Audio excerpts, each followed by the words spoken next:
Hello, and welcome to Wasteland Radio, the radio from the future, casting insane news into the past, bringing you your daily dose of insanity straight from the wastelands of the future. How is everyone doing today? Welcome to the first episode of a new project that I am going to be starting today. It is something that I've been wanting to do for a very long time, and I don't know if it's gonna hit it off. It might not hit it off. It probably won't hit it off, but I'm still going to do it because it sounds like a lot of fun, which is mostly a show based on me interacting with people as I talk about different subjects while playing video games, so trying to interact with my audience. And I call it Wasteland Radio. Anyway, I will be continuing my before I jump right into the subjects that, or into the one subject that I have prepared for today, since it is a pretty fascinating subject. Um, Bound or TDO, either of you. You still up for helping me? Bound helped me before, so maybe he's more into it, so in helping now. But if he can't, TDO, wanna help? First of all, let me catch up.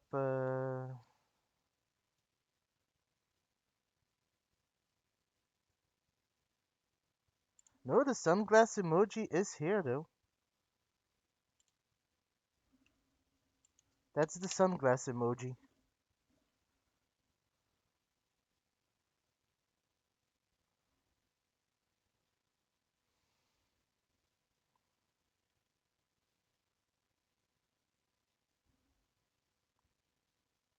I can only use three emojis.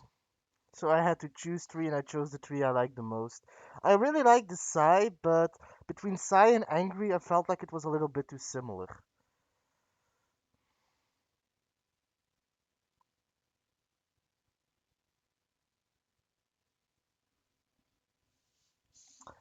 Anyway, no, I'm not really angry. Also, anyway, yeah, so about helping.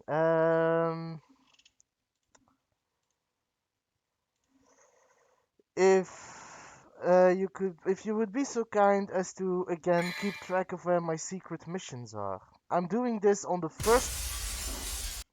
Excuse me, I'm talking. I'm the host of the show. Could you please not interrupt me? Thank you. Anyway, as I was saying, if you could help me keep track of the secret missions and the blue orbs.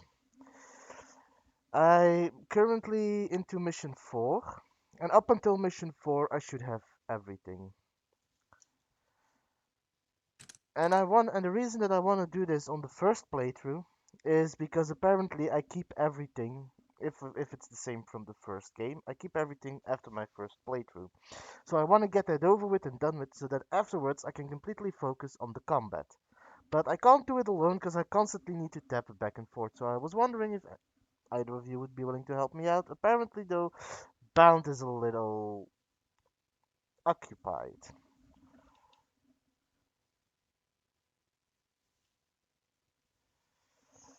Yeah, there's no secret missions in this game. It's all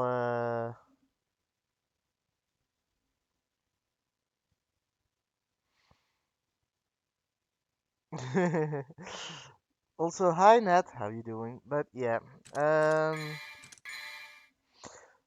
so for the first episode of, can I upgrade anything? Oh yeah.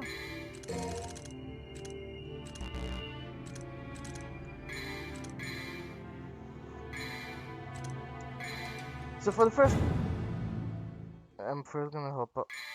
I might need to silence it a little because it is pretty loud, and there's no sound options.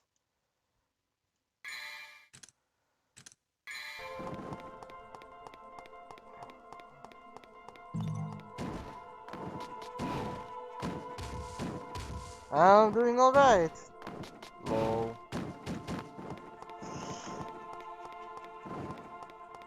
Anyway, for the excuse me? You're not gonna let me pass? Guess I'm gonna have to whoop your ass.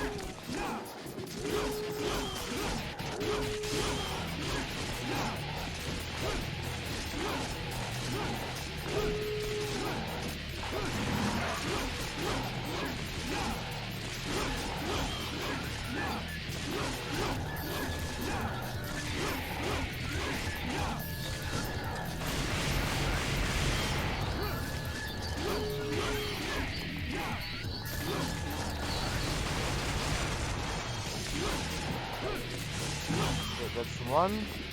Unico just jumping around. But anyway, for the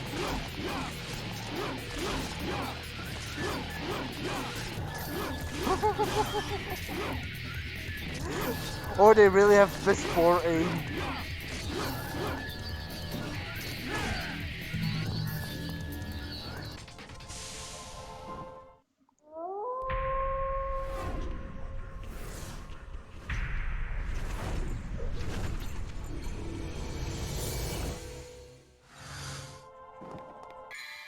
Let me just take care of one thing real quick, because this is annoying.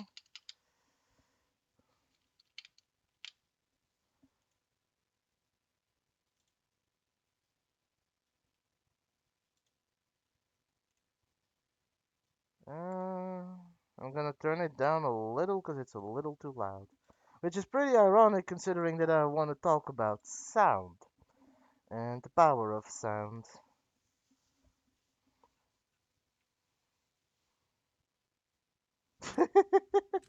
Because the Necrons are everywhere. Anyway, um, one of the first things that I actually want to talk about is sound and the power of sound. Sound is, I feel like, in the senses, one of the most underrated type of sense. The reason, before I continue with anything, yes, I'm on mission 4, I think.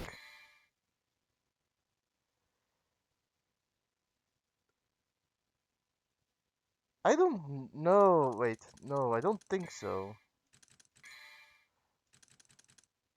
No, that was a Fracky Gary. And I am currently on.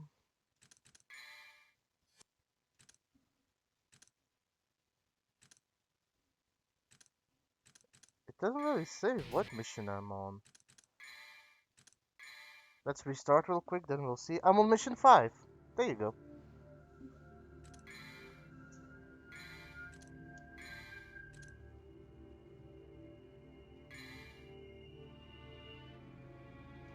And that's just it. Sound, in my opinion, is one of the most psychological sensitive senses that we have. Let me ask you, before I continue, before I push on this subject,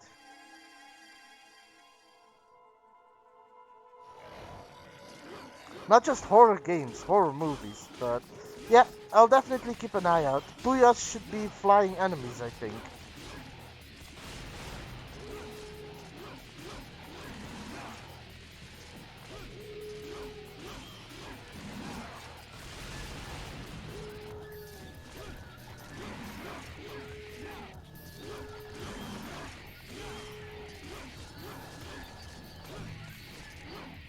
Anyway, yes, but I'm gonna continue on this in a moment. True, but then again, if a game that relies on sound, or rather a horror game that doesn't rely on sound, relies on sound as well, because then it's going to be the lack of sound, which is a whole entirely different concept in and by itself.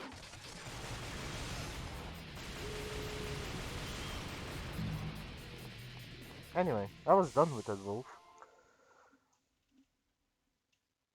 See? No sound.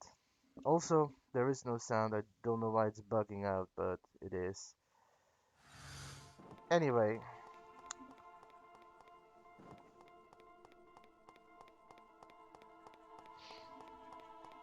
it depends. There are some movies who really do it well, though. But yeah, the reason that, again, I'm going.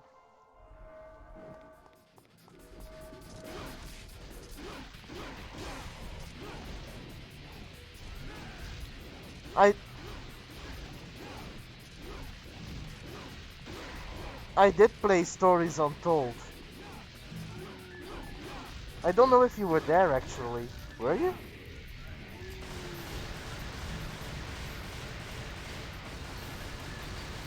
I did Stories Untold. Not a bad game, but it was really disappointing. Also, those are puyas. No, I can't. I technically am not allowed to drink right now.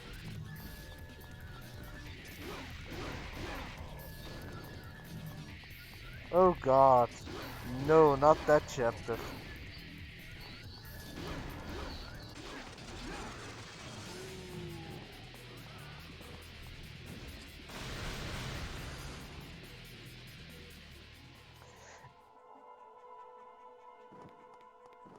So, I'm gonna pause it for a moment as I'm gonna wait till what Dietz says, but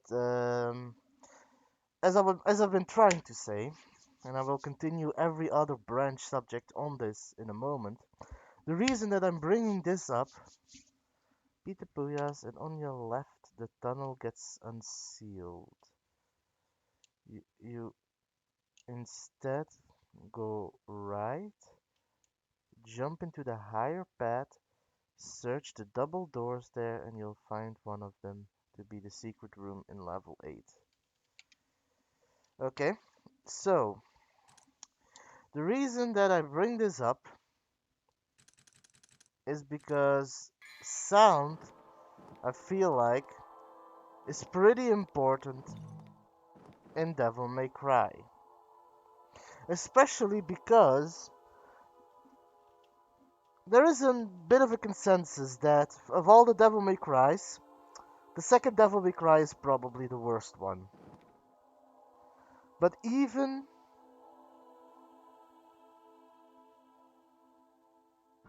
okay, even if your even if this game is bad, its soundtrack is really on point, and that is something consistent in Devil May Cry.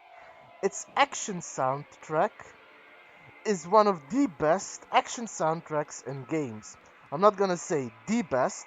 There are probably better versions of the soundtrack, but I really do enjoy listening to the rock music and the metal music as I'm kicking demon ass. And Devil May Cry does this really well. And hence why I wanted to branch out on the subject of sound. Go right, jump into the higher path, search double doors. Okay.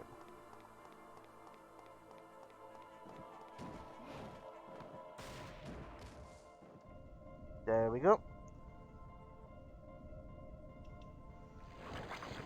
Exactly. Ow.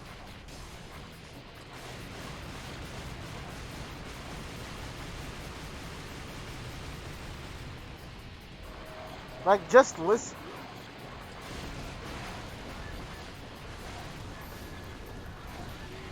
Ow.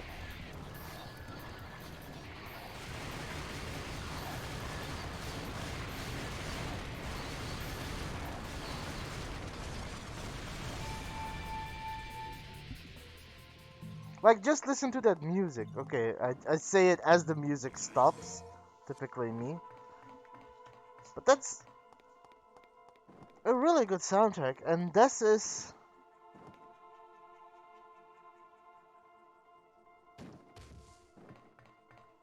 Honestly, TDO, every single room is like this. And no, Nat, there is no hit count. This is like one of the things, though, that I have thought about a lot. And a lot of good horror movies actually rely on this. They more often than not, I'm not gonna say every time, but more often than not, um, we find ourselves already brimming with anticipation simply by the change of the soundtrack. Imagine Jaws. Da-dum, da-dum, da-dum, da-dum, da-da, da-da, da-da, da-da, da-da, da-da. Or, a personal favorite of mine, Halloween. We knew things were gonna happen as soon as we heard the Michael Myers theme. Lol. And intricately, almost on a psychological level, sound affects how we think and how we feel. It puts us in a certain mood. It makes us feel things. And video games and movies often try to use that in their advantage to get the best effect out of a person's emotion.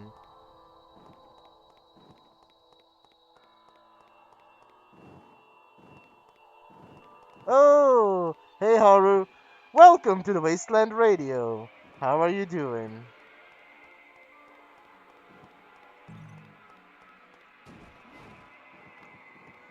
Also, is there anything else here, TDO?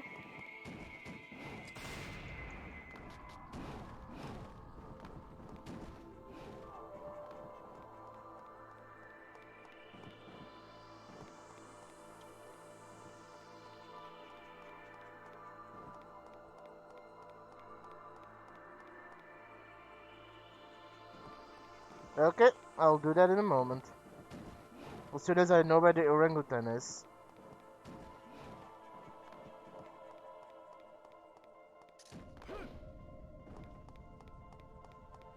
I think that's about everything here. I'm just gonna double check.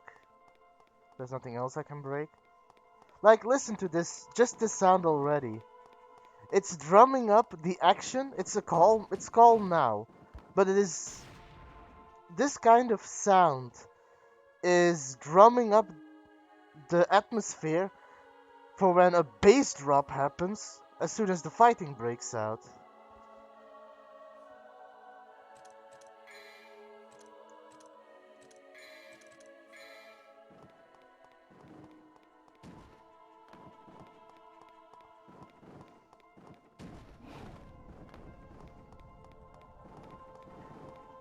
You guys are talking about Dead by Daylight. Let me use that as an example. Dead by Daylight is also a game that really heavily relies on sound.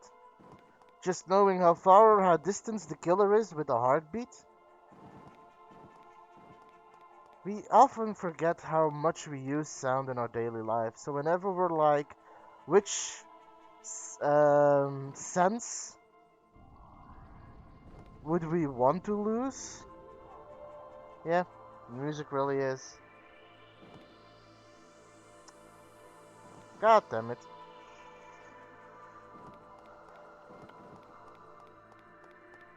Oh, that's probably where the orangutan is. Yeah.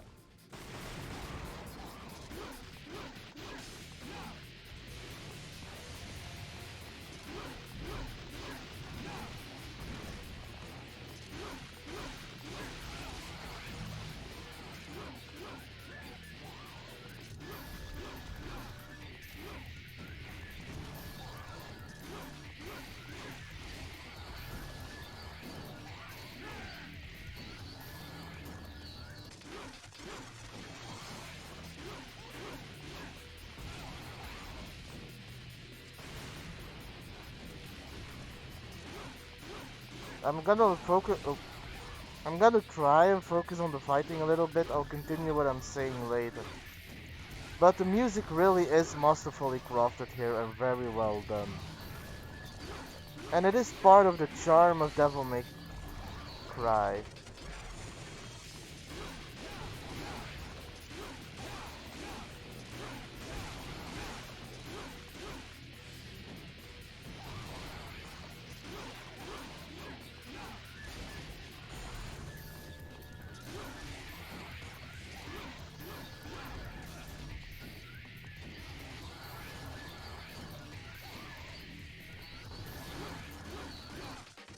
I don't know, I've never had a problem with horror games. But then again, I've been into horror since I was 6 years old. And I can really appreciate the love that goes into a good horror soundtrack.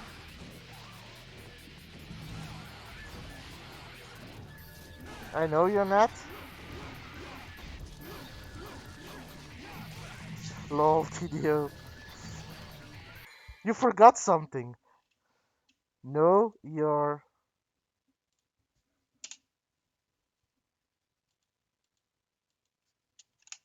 not.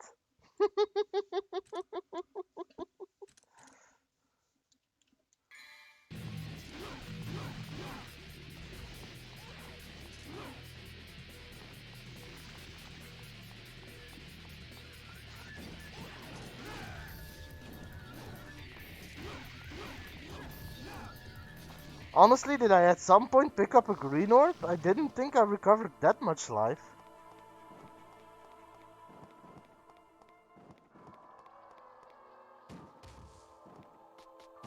So, where was the secret room?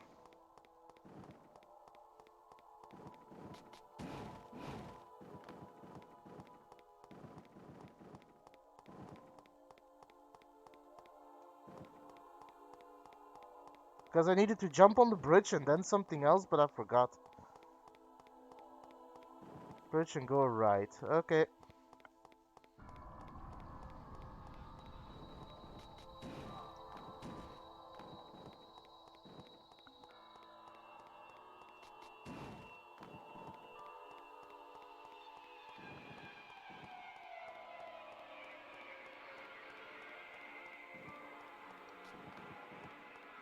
Lol.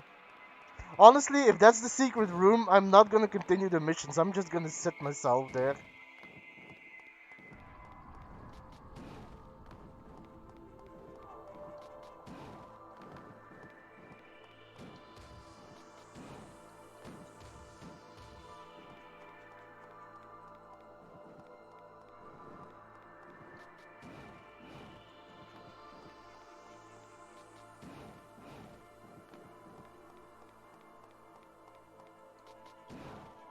I think the first horror game that I saw was probably Chucky. Also, I do not find the secret room.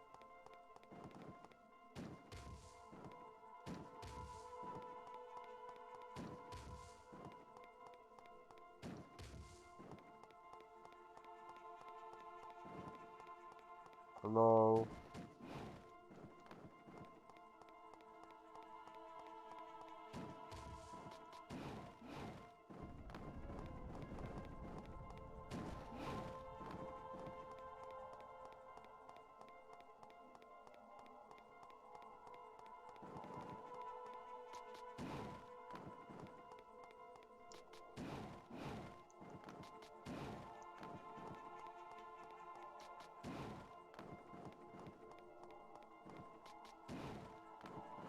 I'm trying out all the different doors.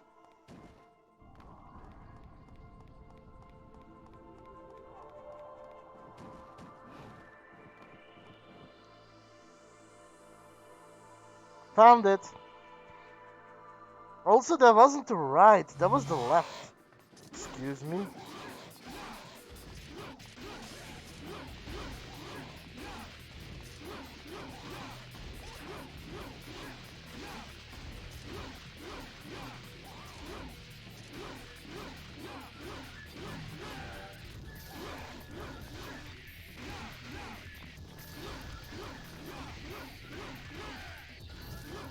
So clunky controls. It's horrible. Anyway.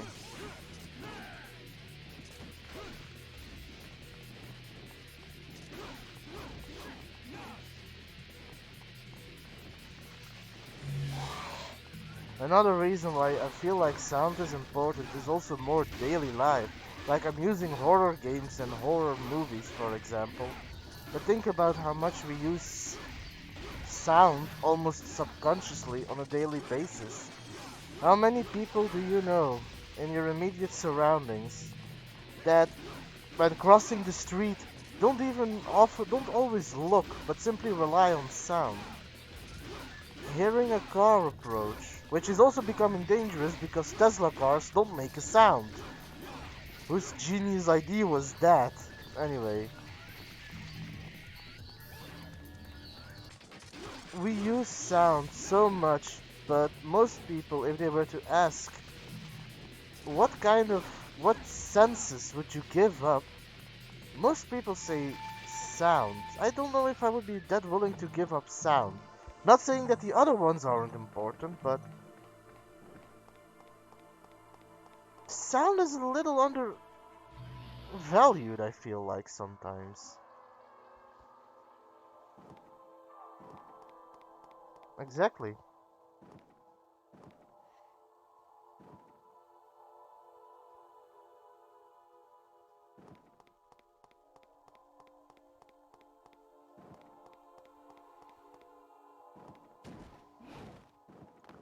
So, what's up next?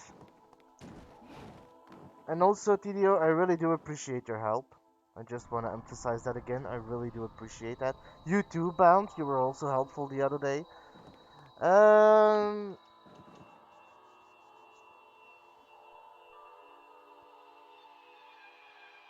I know. I know.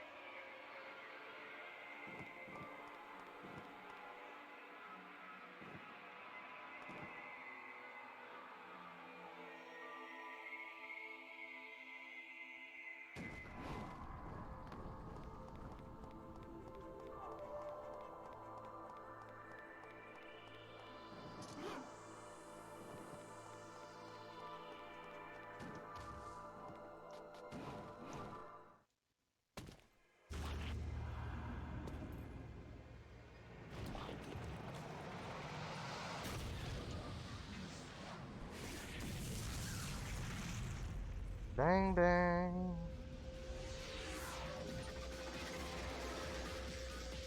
Okay, so this is where the first tank is located.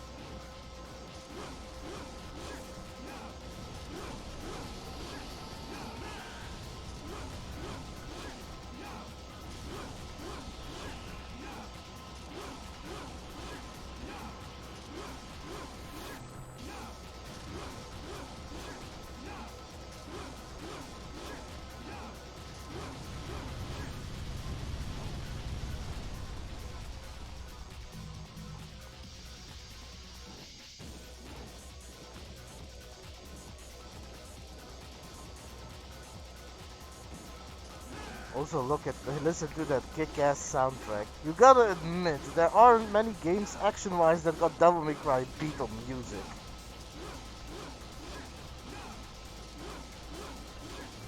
Look at this intense gameplay, though.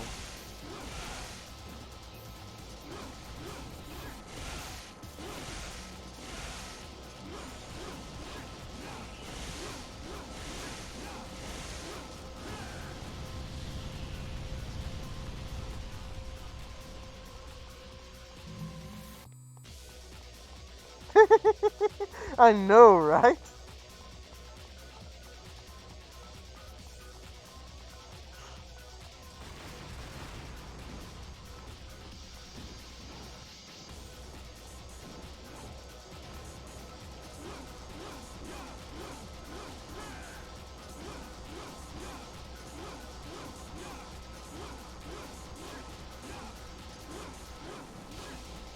Slowly chipping away at its health.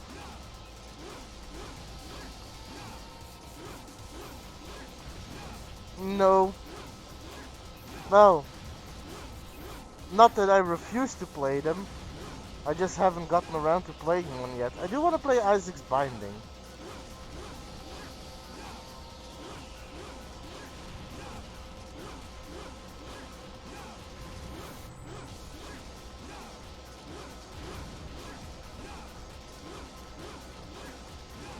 Honestly, you could drive along on the music alone.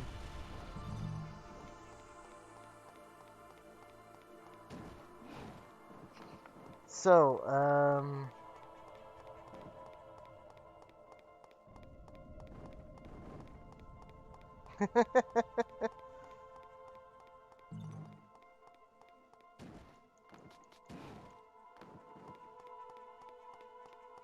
The physical card game of Boy? What's the physical card game of Boy?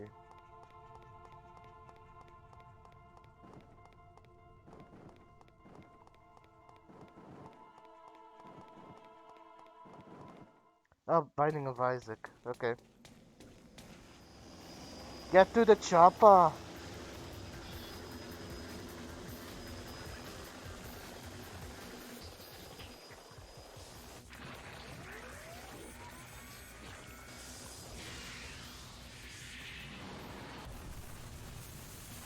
At least they make the cutscenes look epic.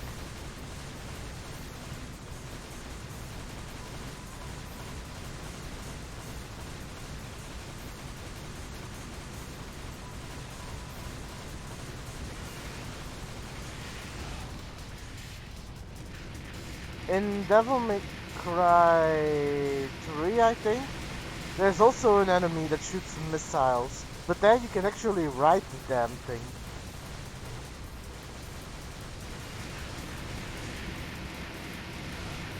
Ow.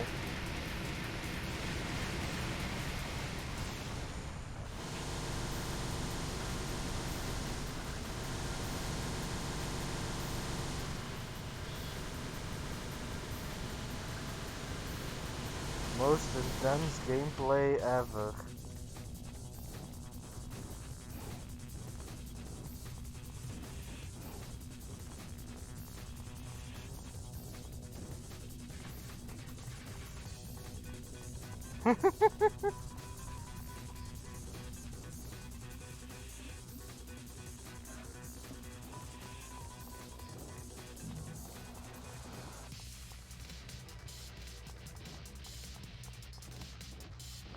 But honestly, it's further on the subject of sound, like, we're bringing up classic examples because it's the easiest to think about how horror games use sound in order to set up an atmosphere, but it's not just horror games. There are some pretty good adventure fantasy games out there that also have a pretty amazing soundtrack that makes use of just the right music in order to get a certain atmosphere across.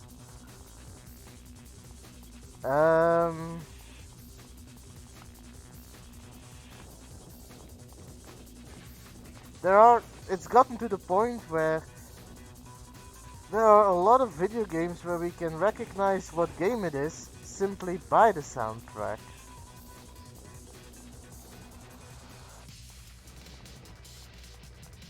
Final Fantasy has a global... I don't know Maple Story. I can't speak about Maple Story, I don't know Maple Story. Sorry. But, Final Fantasy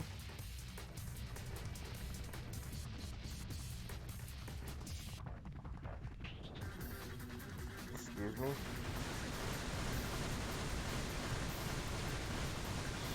has an OST called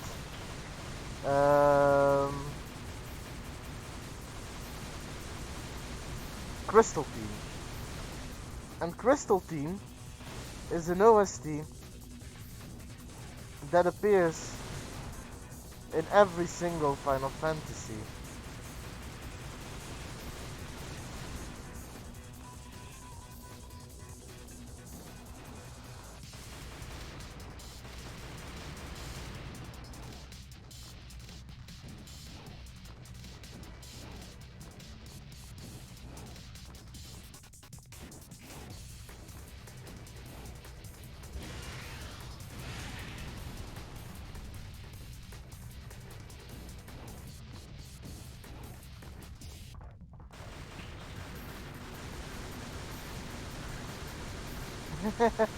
But yeah, Final Fantasy, for example.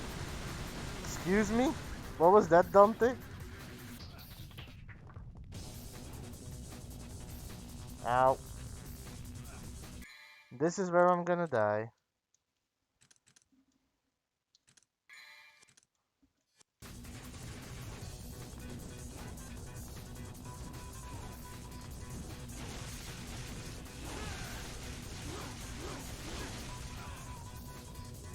I had to restart anyway. I screwed up. Entire. Really? You're gonna do that?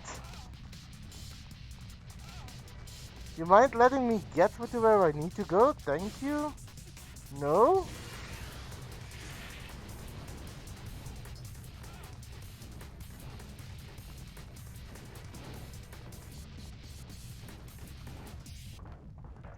God, these controls are clunky.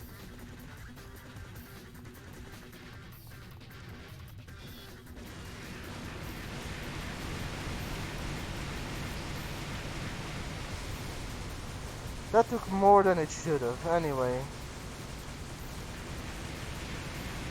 So, Final Fantasy, for example, is,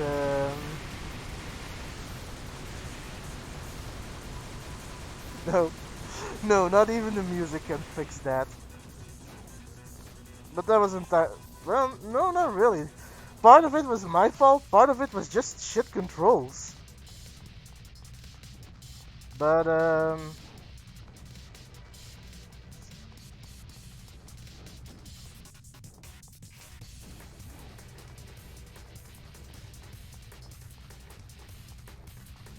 the game has auto-fire. Although I can fire faster than the auto-fire of the game.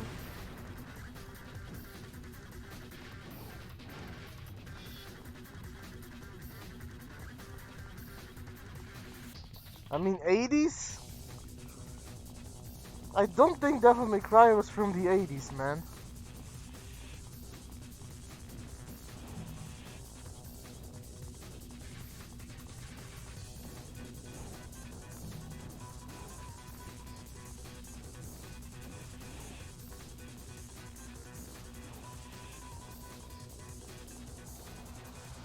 Lol.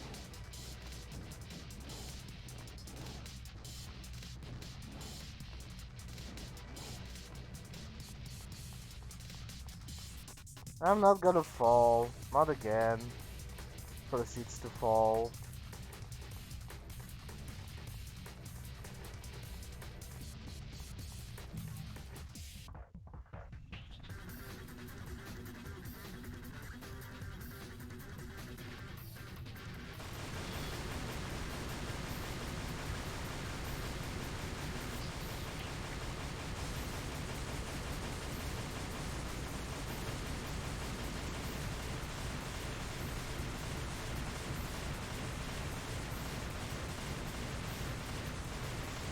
I see what they did there.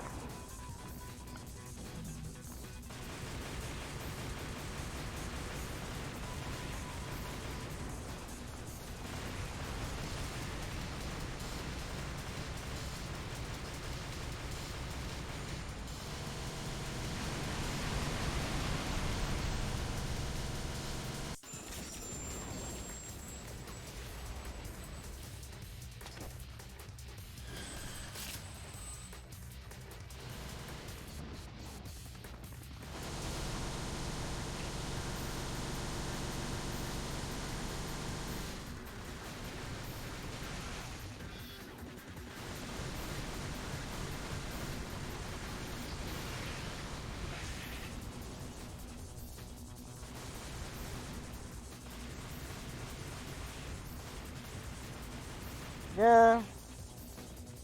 The AI isn't quite that.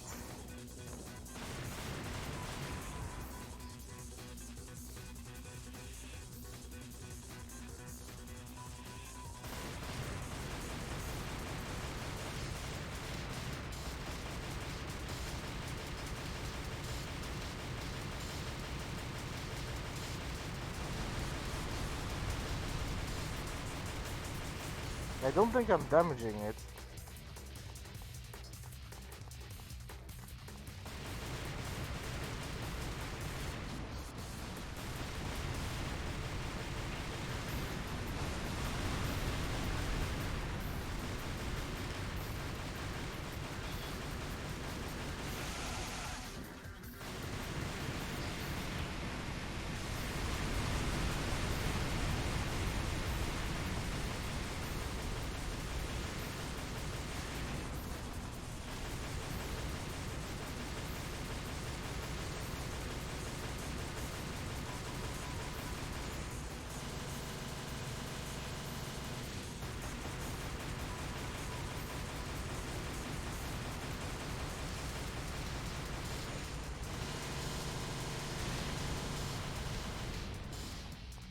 There we go.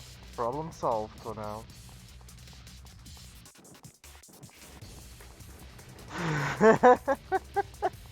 Sure, enjoy your meal, bud. But yeah, combat, not so good in this game.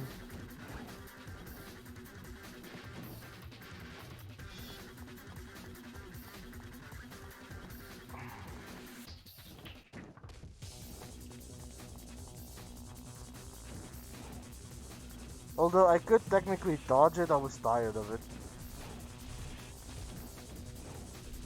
Oh, look, it's a Puya!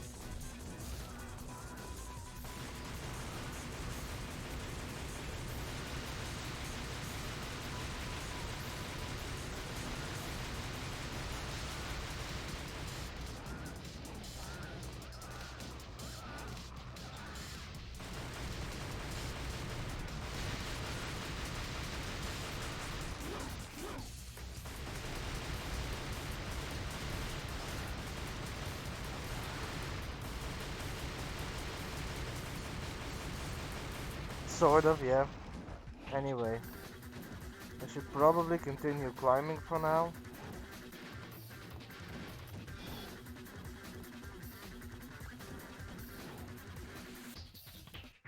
Is it the chopper again? Oh no.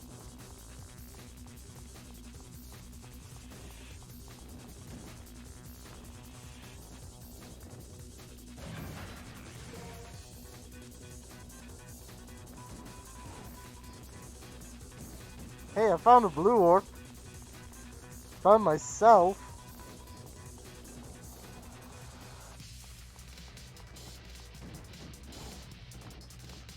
Anyway.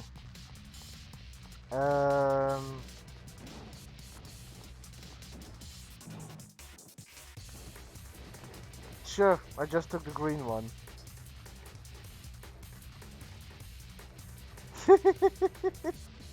I'm not insinuating anything, in case that's what you're trying to instigate.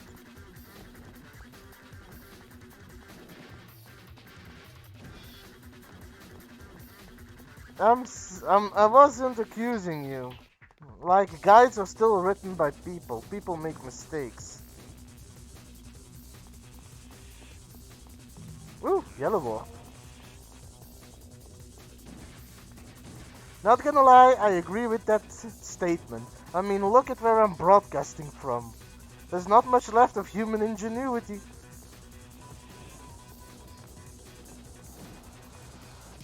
But going back on the subject of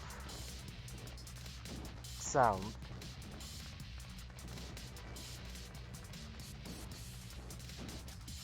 Final Fantasy, as I was trying to say, has a really... No, I missed it.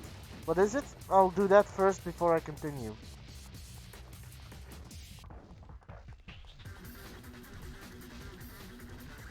Yeah, I just looked up. I saw your comment. Yes and no. A voice actor can really breathe life into a character, doing it so much so that he almost becomes a character. But just as much, they can also mess it up, completely ruin the character forever. And there are examples to both of those. For example, Robin Williams was an amazing genie. To the point where this might be wrong. I mean, no, you gotta take the positives with the negatives. There's always bad to good. There is a balance to everything. Except Barda's characters, right? TDO? Anyway, oh.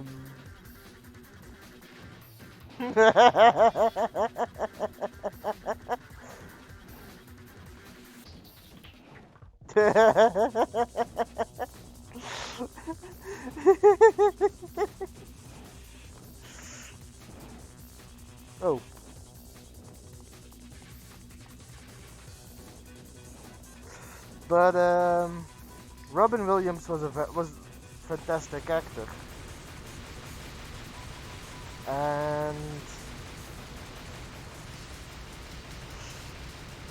he brought life into the genie. Like, I don't think anyone else could do as good of a job. Will Smith recently played the genie in the movie.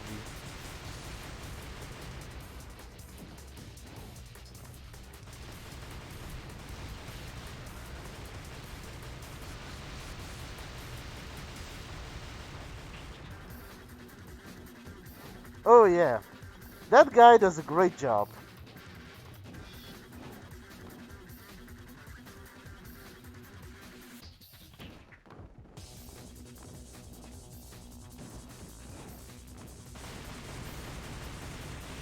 He uses the right intonation, the right kind of acting in order to bring out the best in Dante. Not gonna lie, that person does a really good job of it.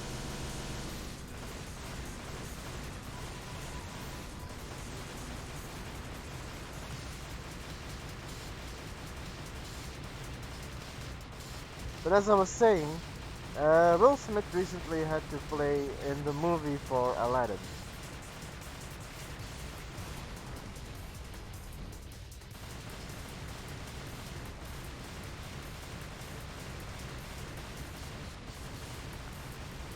He had to recreate his own, or he had to create or establish his own version of how he wanted to play the genie. Now, mind you, he did it acting. Robin Williams did it voice acting. That being said, Robin Williams poured all of it, all of him, into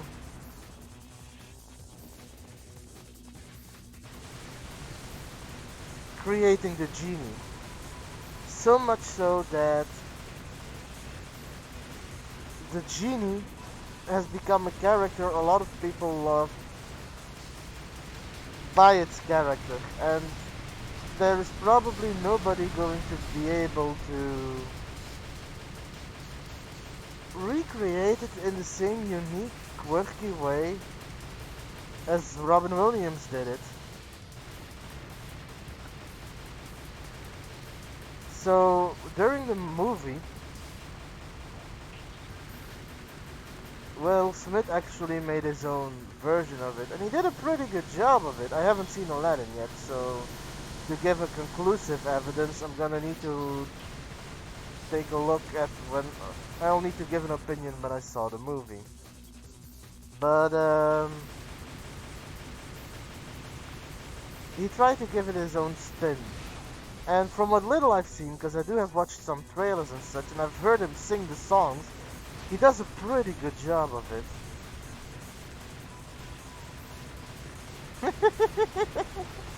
Or scratch your back.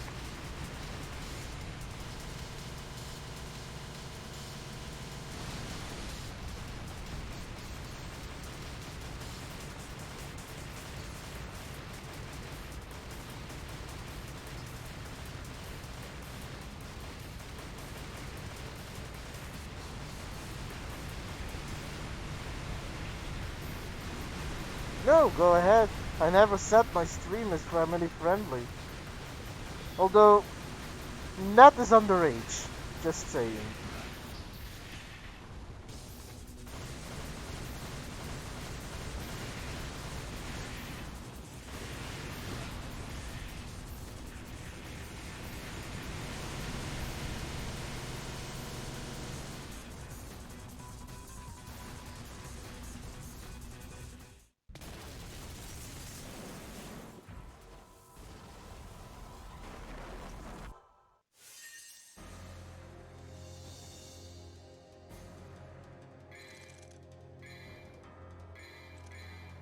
Anyway, now that that's finally done, maybe I can actually concentrate on what I'm saying for once, because that fight, that is the nightmare of this fight. That is the nightmare of this game. Anyway.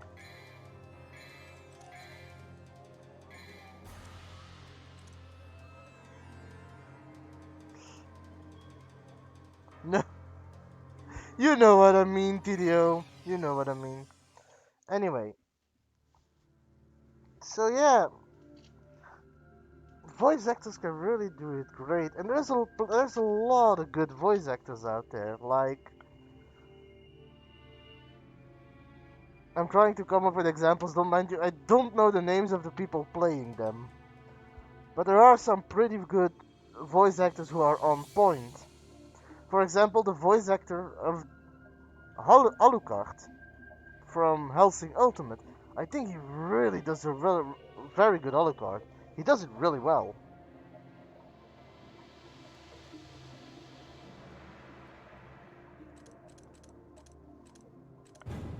So, what's the next blue orb again? Oh yeah, wait, I need to... I still need to get something, right? Power Heart or something like that?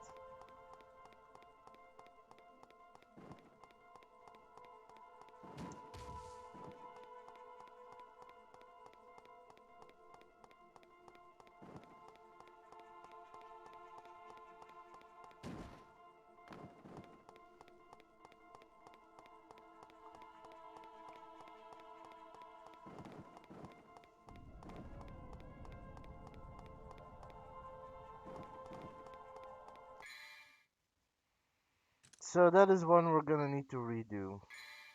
Great. I don't know how I missed it though.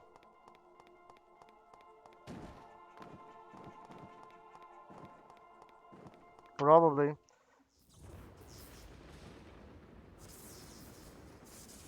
So what's next then?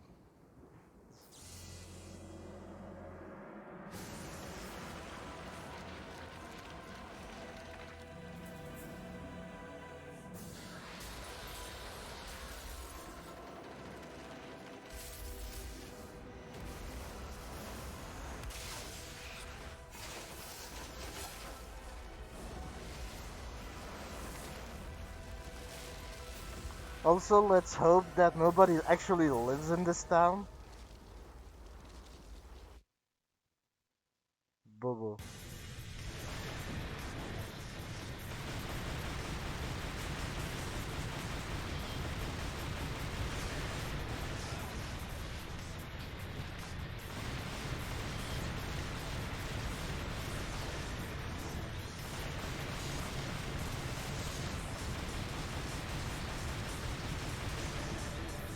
Now that guy has a face only a mother could love. Still, the music stays so good though.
After you said Lisa, my mind went somewhere else. You're tearing us apart, Lisa.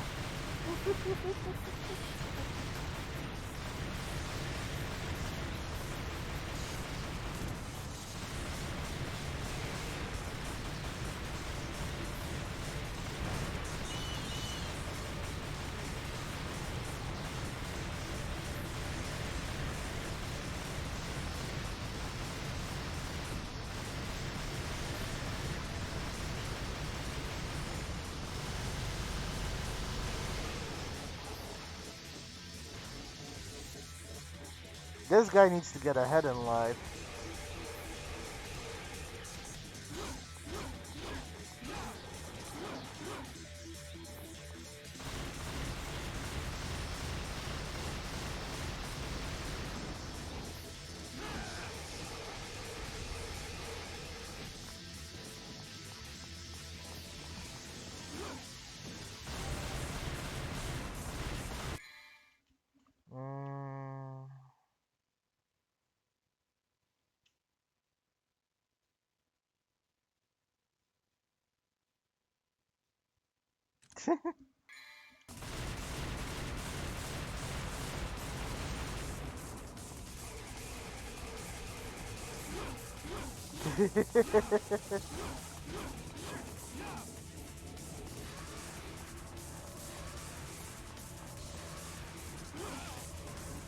Can't even knock that back.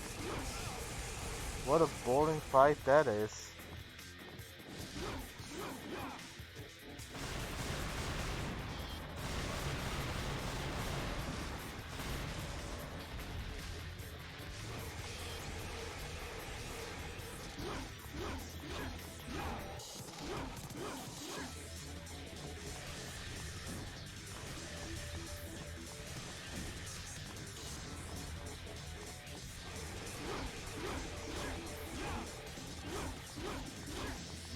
Which one attack?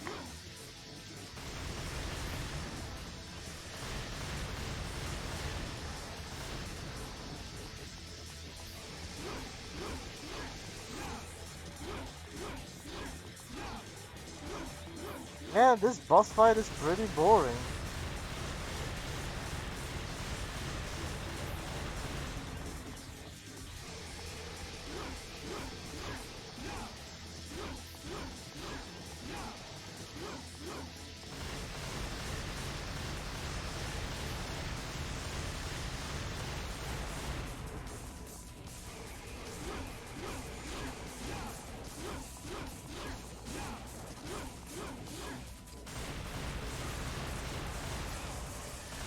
Lol.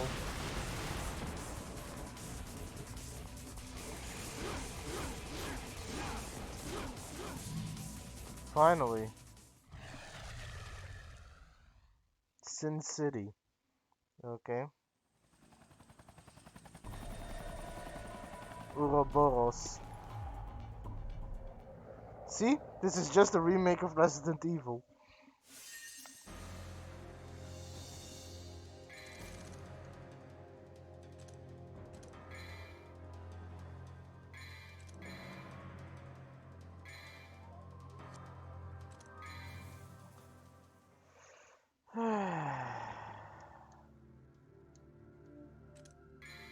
I'm gonna level my guns. When did I pick up a shotgun?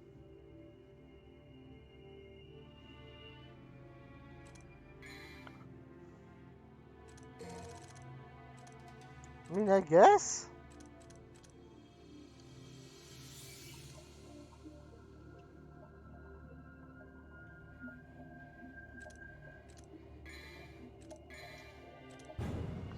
After you exit the room, in which you get a vendetta jump to the right area, the monster can still attack you here.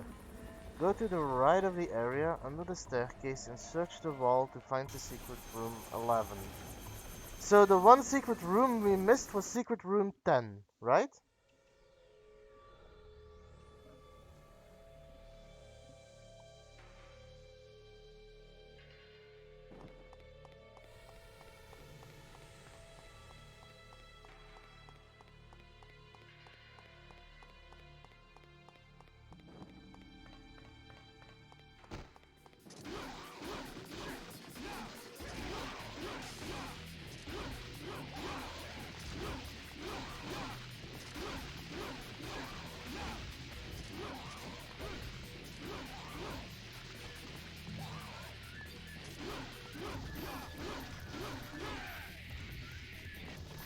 Okay, I'm gonna try and remember that for the next time I get through it.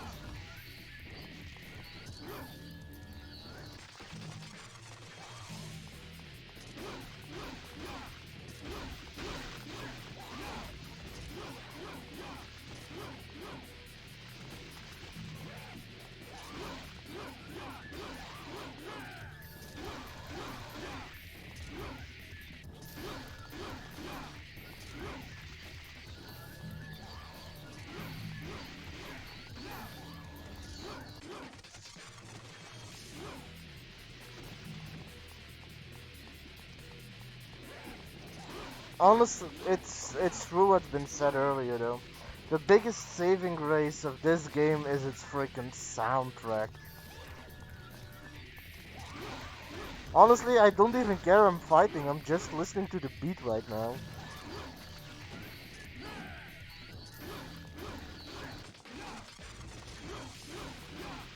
God, I can't wait to play the third one.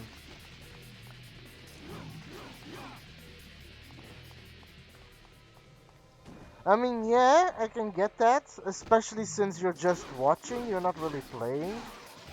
But if the combat is really boring, at least the soundtrack is something to listen to. I mean, you can see the action. That's about how excited I feel during combat.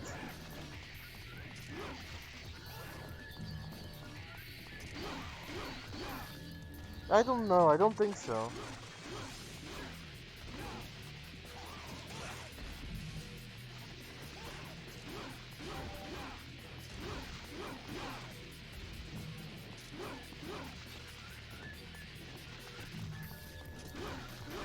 Is this like an endless stream of them, or what is this?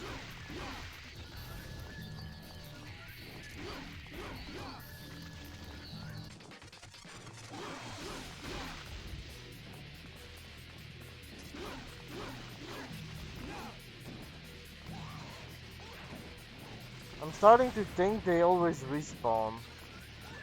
So I'm gonna try and check ahead.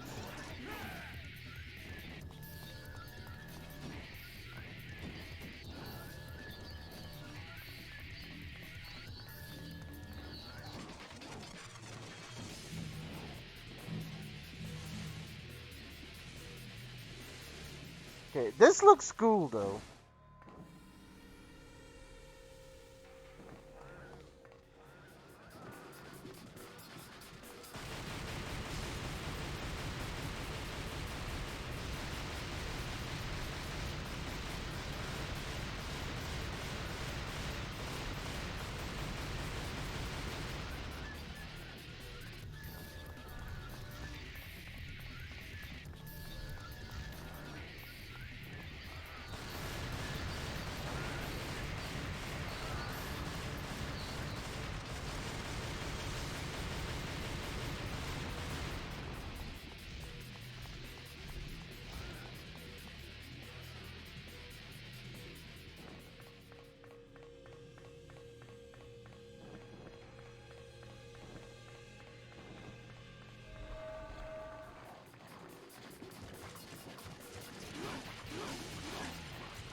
Ow.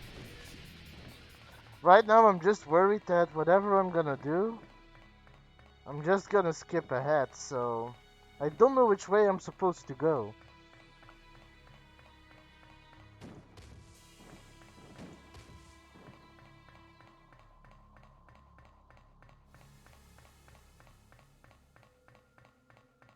But I guess we'll see where we end up, right?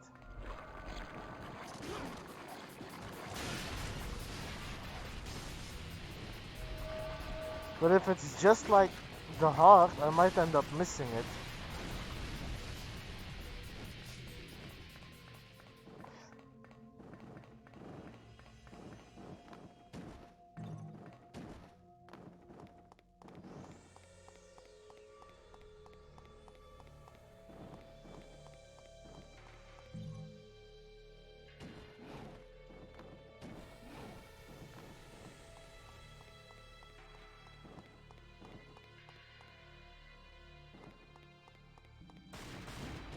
Okay.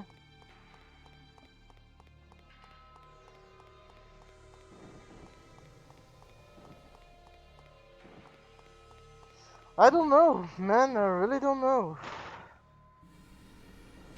Okay, this leads back here. Oh, River of Lava? God of Time?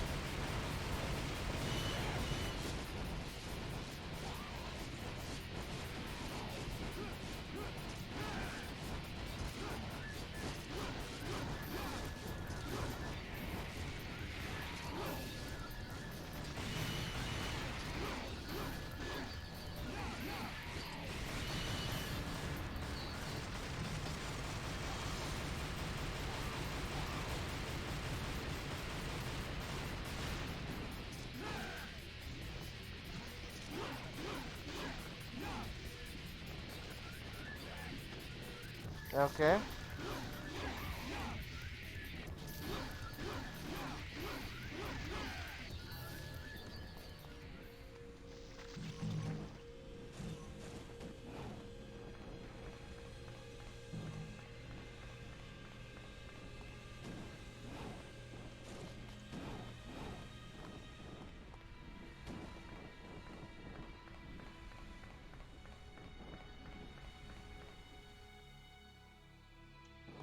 I think this is the room.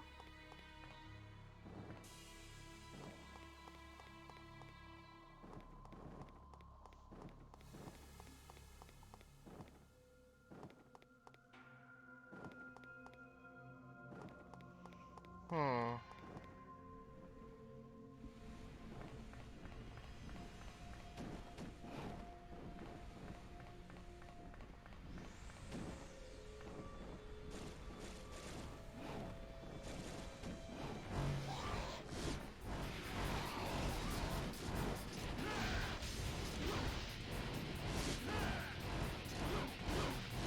Oh my god.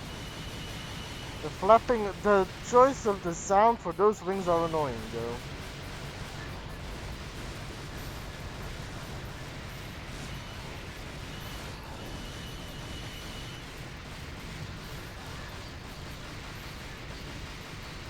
Okay.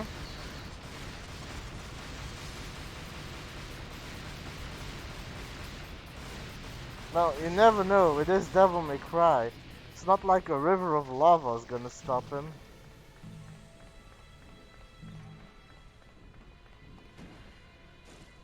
Might be this room?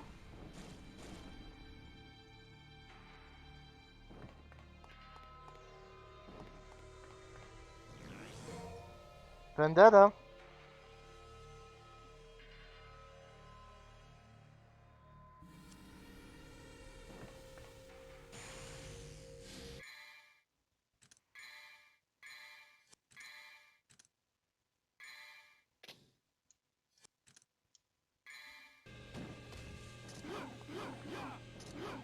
At least he seems to attack faster.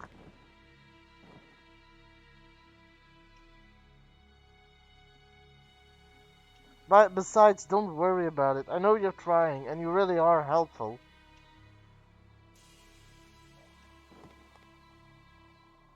Stay on the lower floor and find that room. So I need to go back to the river of lava?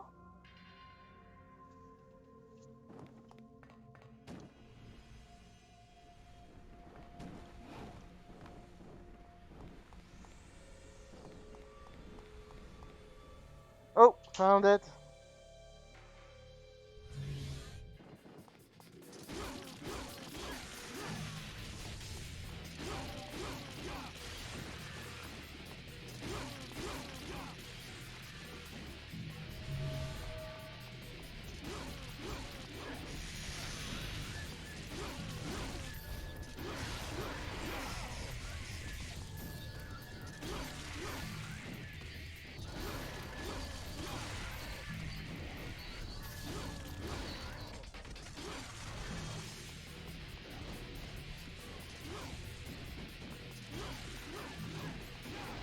Alright, take your time.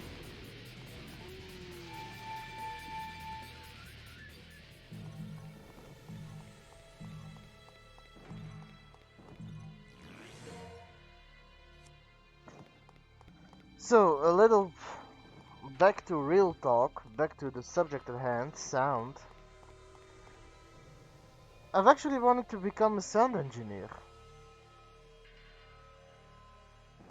Oh, enjoy those jelly beans, those sound good. But yeah, like, in recent years, I've always wanted to try my hand at sound engineering. Not that there's anybody gonna listen to it, but the idea of like working behind the screens, working on a sound setup, is something that does interest me greatly.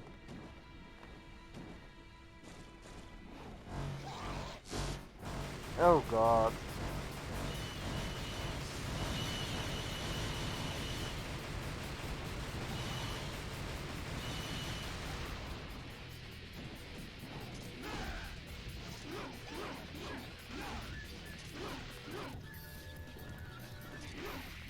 Exactly. Or like work on an animation project where you just combine noises to make something sound real, sound alive. Because bad or a poor sound job can actually destroy the entire movie or game or whatever you're working on.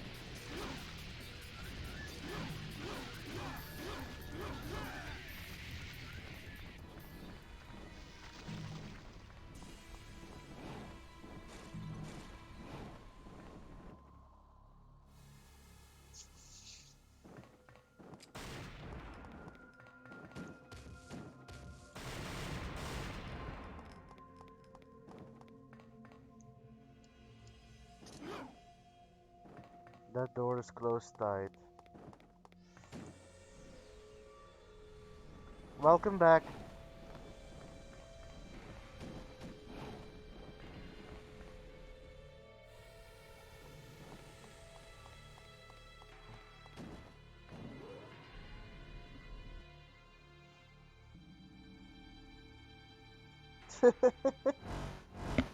No,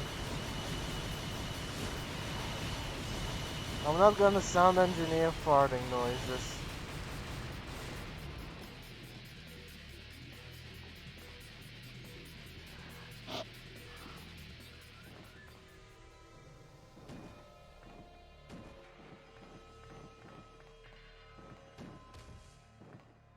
But yeah, I've always wanted to do that simply because there crawls so much psychology behind the idea of sound.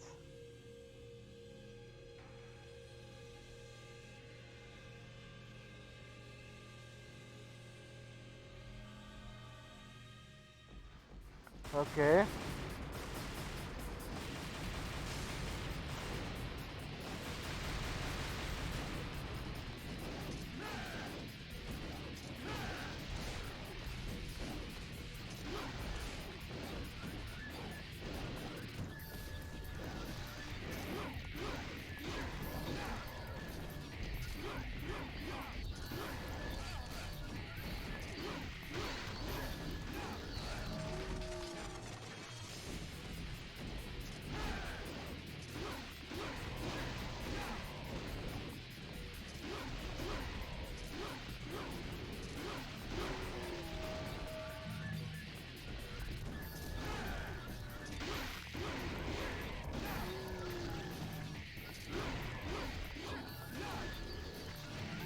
Lol.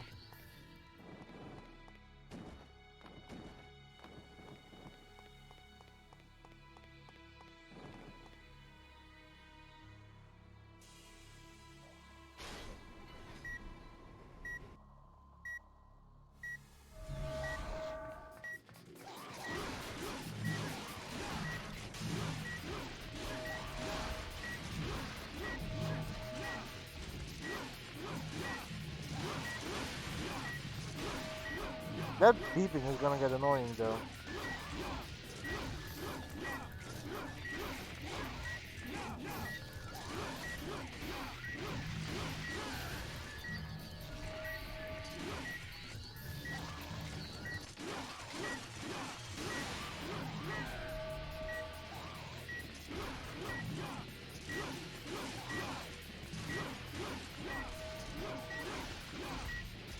And of course you jump on the occasion, don't you?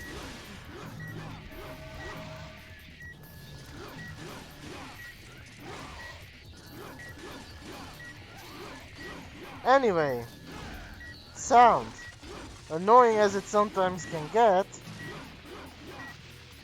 Another example of like a game owning up a sound is again Final Fantasy, but with something slightly different. The Chocobo team.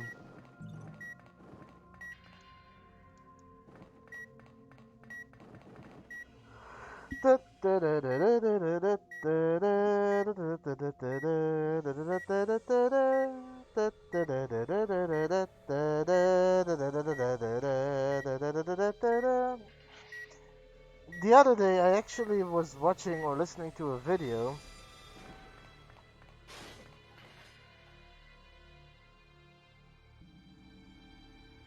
that actually let you hear the entire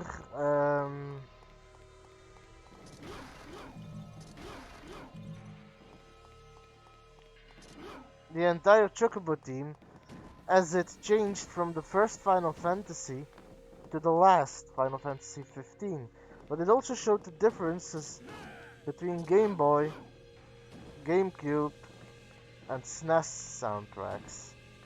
And that was actually really interesting to listening to. Because you can hear the difference between, like, it can be the exact same game, but a sound between a Game Boy version of Final Fantasy, a SNES version, or the PlayStation version is gonna be sounding completely different. Of course, I know there's also a different, like, power behind each of the sound boxes and such, but give me 1 second, I'm going to be right back.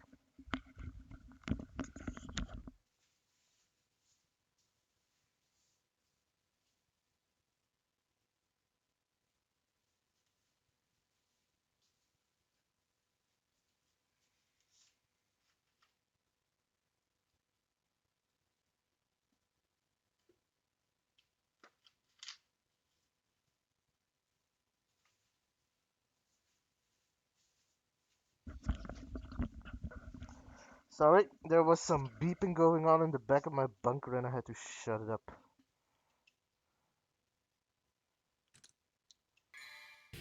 Wait, what? The papers on... Oh! You do not want to know about those people, Teets. These guys make Shrike look like he's a goody two-shoes.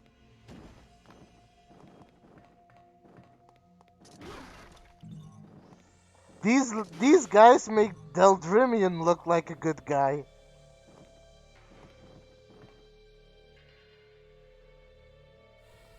Oh! I found the secret room by accident!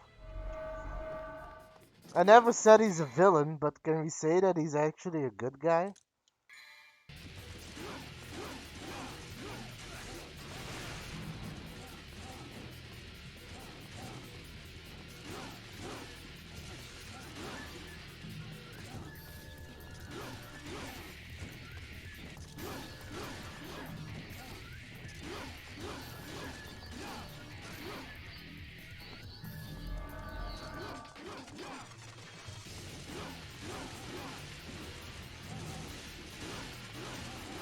When has he done something not out of profit? Would save a baby from his candy. And then sell it back to the baby for more gold.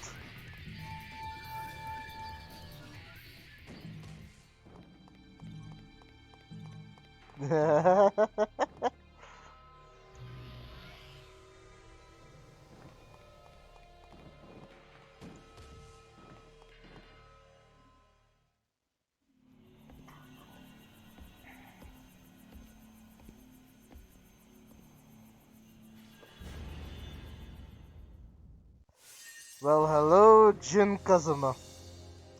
Come on, doesn't that guy look like the guy from Tekken?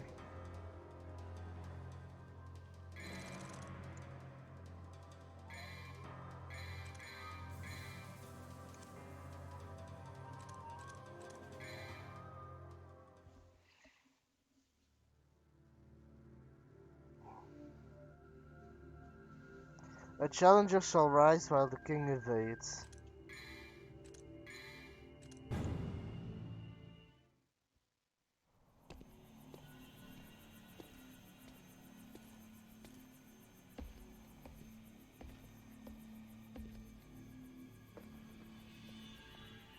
Well, what have we here? Do you have to ask? Maybe another time. Okay. No blue orbs either?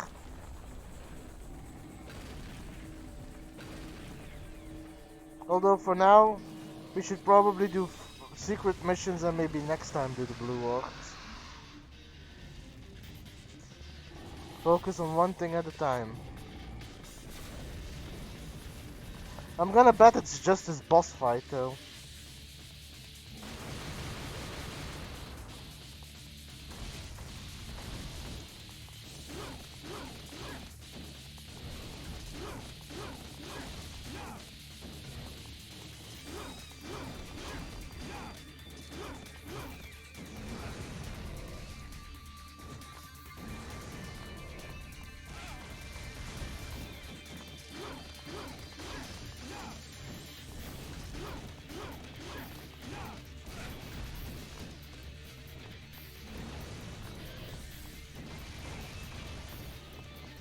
Otherwise, I would just suggest for now, let's focus on the secret missions on this playthrough and do the blue orbs on the next mission.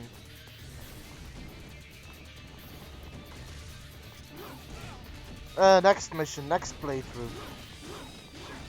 You know what I mean? Focus on one thing at a time.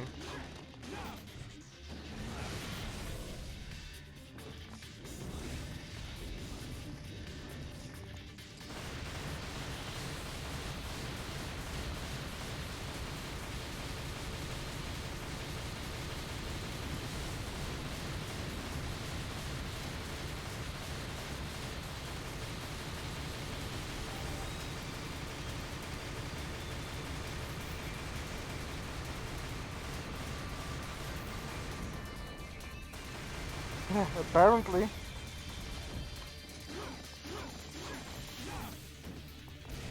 Ow.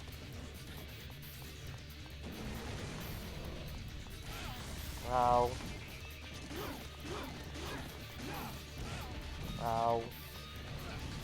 Ow.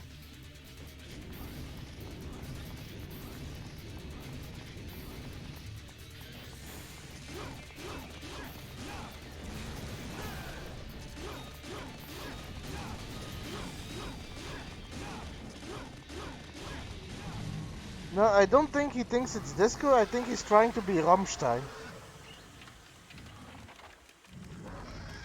Now that's a layer joke.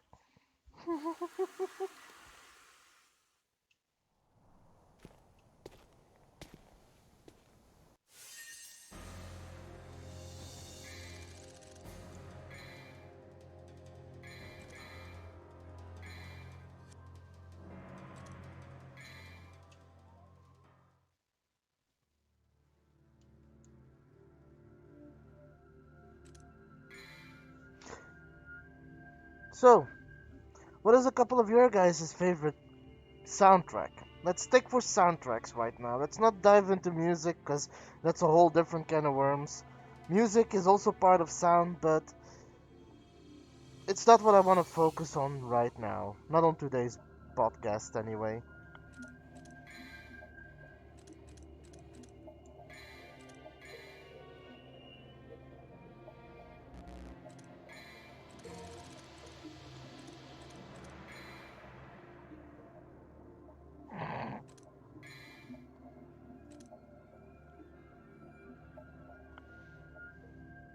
The hunter will discover the purity of speed. Mission 9.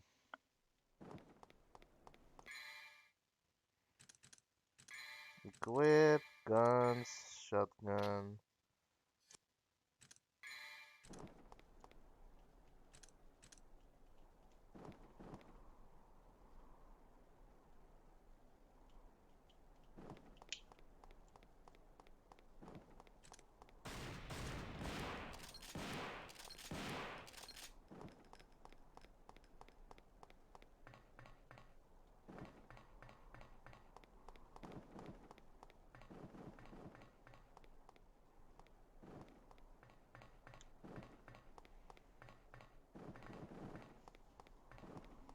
What soundtracks were those? Like, what were their names?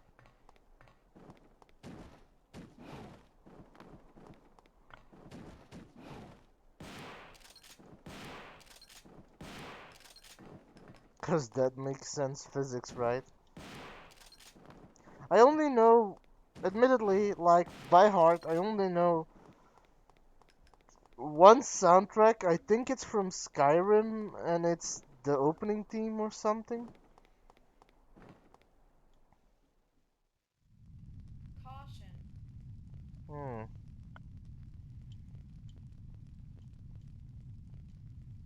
Oh, great. 'Cause everybody loves doing time trials. Warning.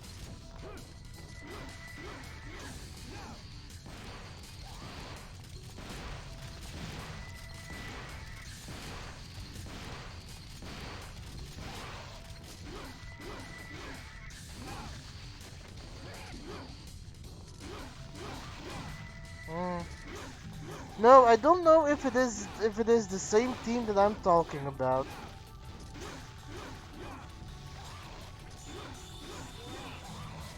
Oh, you're getting a commission done?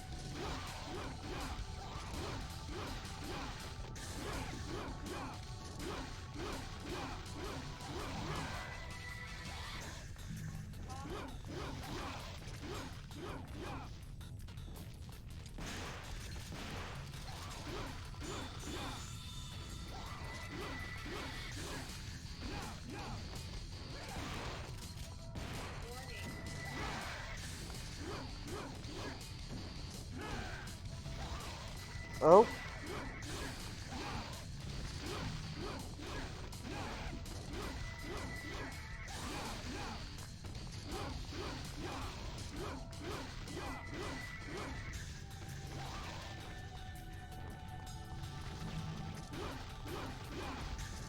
well, I do hope you get a commission bun. Your artwork is awesome and I really like it. And I'm looking forward to seeing what you're gonna make then.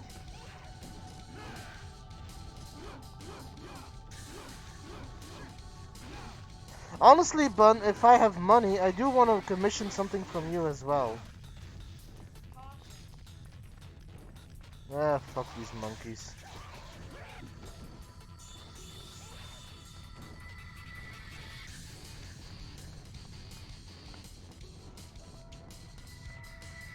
Warning.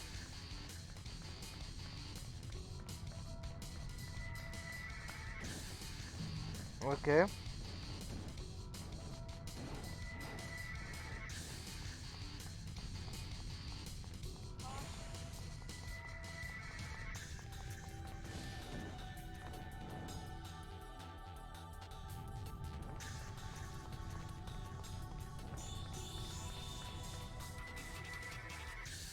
Warning.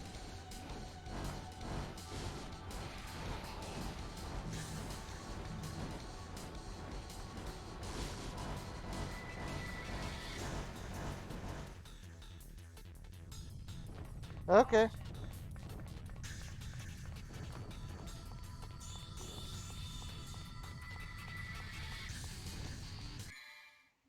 Mm,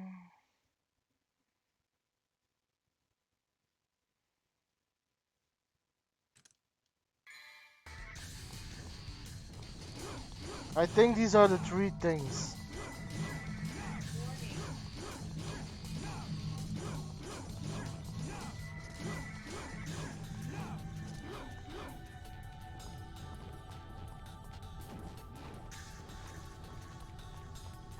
Oh wait, no, that's not what I needed to hit.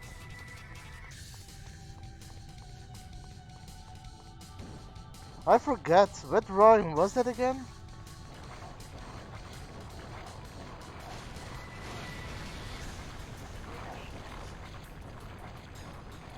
Don't mind me, I can be really forgetful.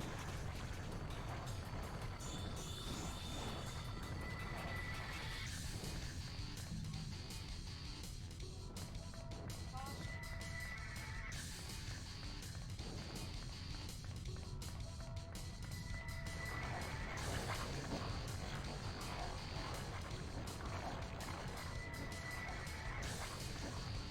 Warning.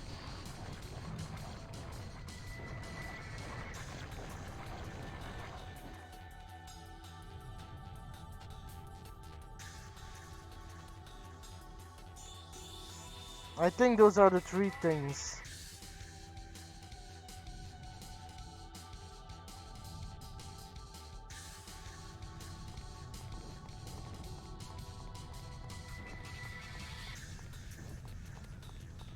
Warning.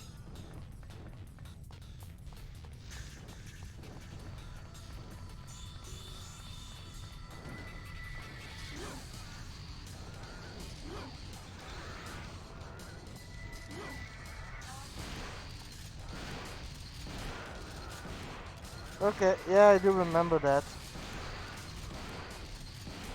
But I don't forget. I'll just. Aerial heart, electro heart. Move faster. Enables you to fly. Okay, that's the one.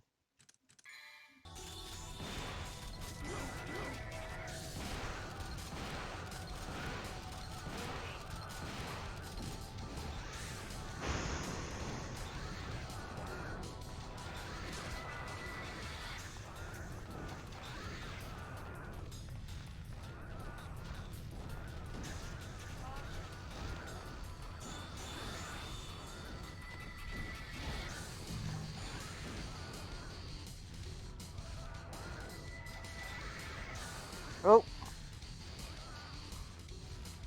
Warning.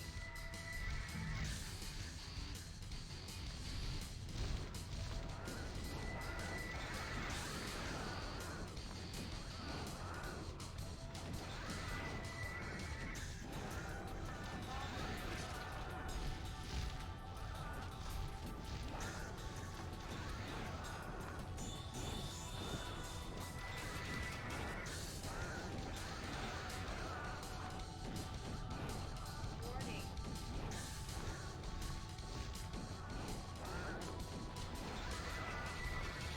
I know, but the problem is when I tried it before, I don't fly high enough.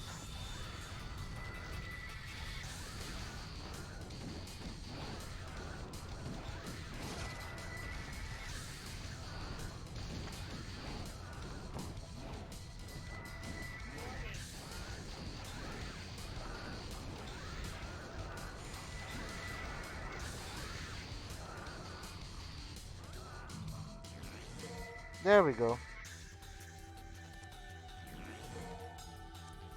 Okay, more life.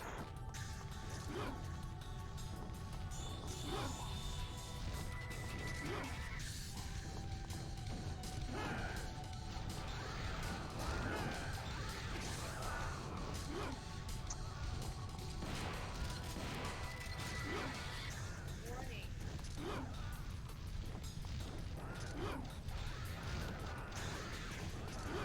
I can't hit it. I can't target it.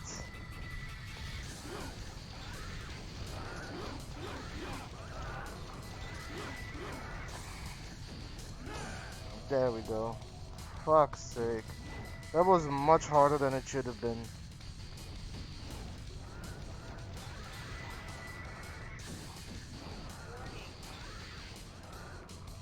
And now those damn birds are also working on my nerves. I needed to hit 3. Where's the third one?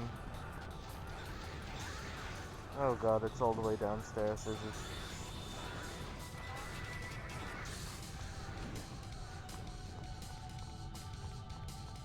Oh, I've already done it. There we go. Was that so freaking difficult?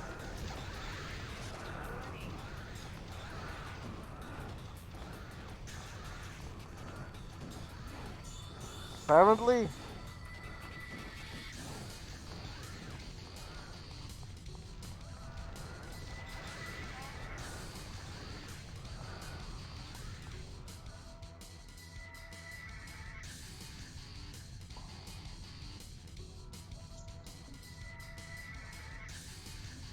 Oh man, I'm seriously running out of time. Only 3 minutes left. I can ignore these guys.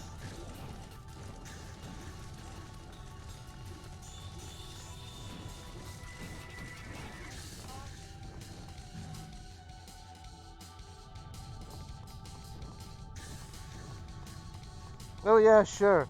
There's a countdown to an explosion, but yeah, sure, Dante. Take your time. You can. Excuse Warning. me. Oh, ventilators. Okay.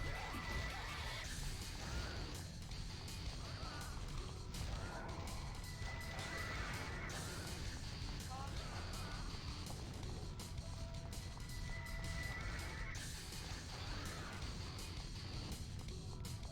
All I gotta do is. Oh, do I get in the airplane? Yep. Warning.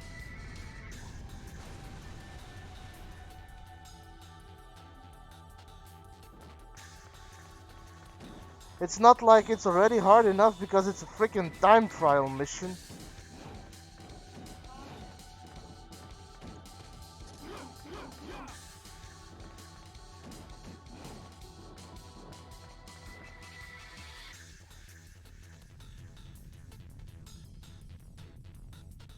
Warning.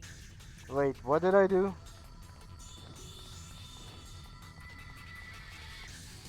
Okay.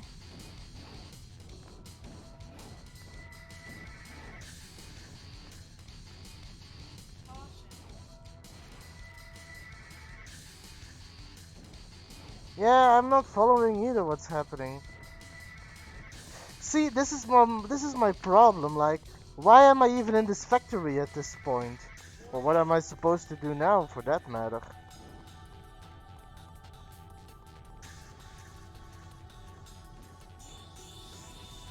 Oh, yeah, apparently I have to do that.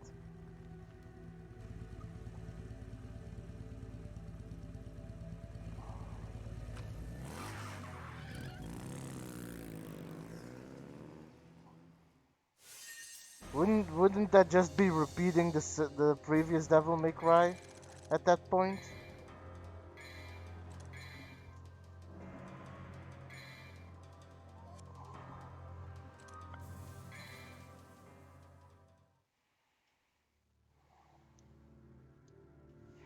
Anyway, before I continue, allow me to share something with everyone.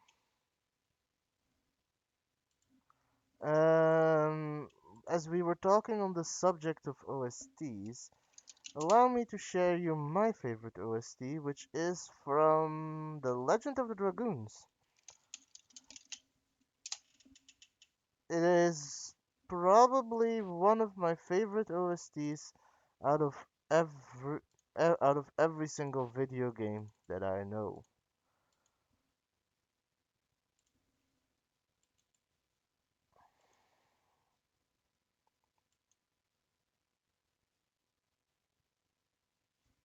Oh yeah, that would actually be interesting. I'd be down to try that out.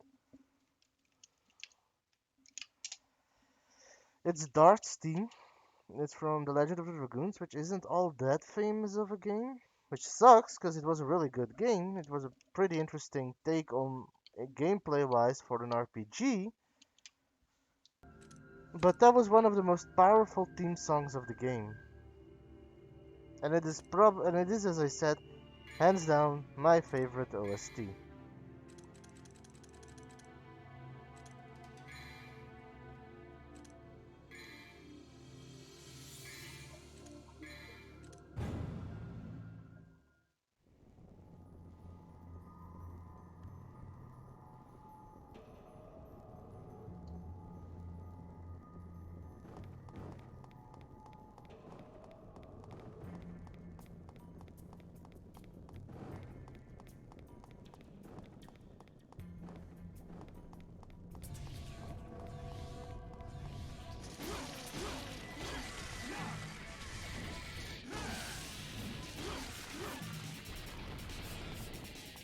I'm not. I'm just fighting monsters right here.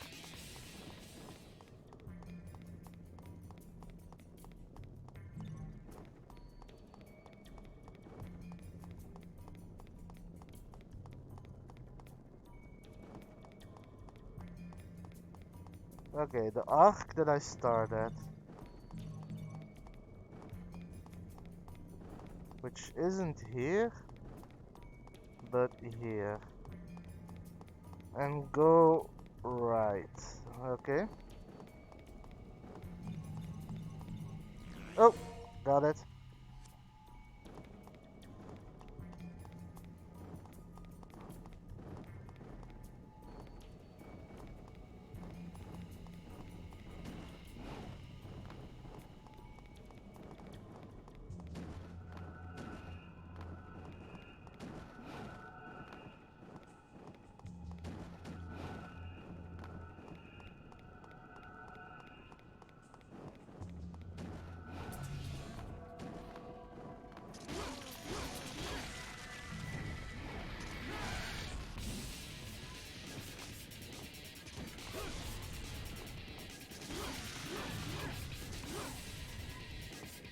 Okay.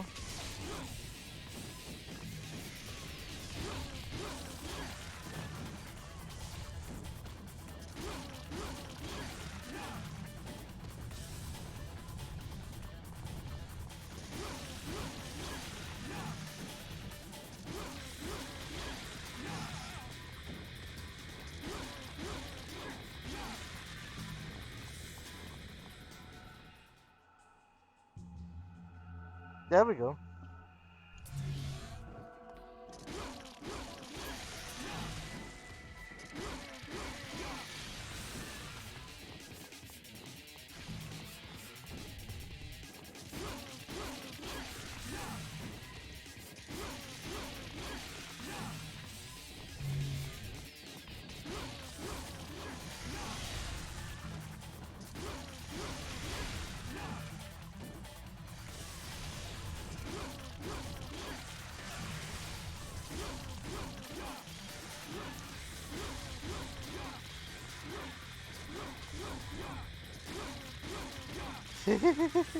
They do. They just die too fast.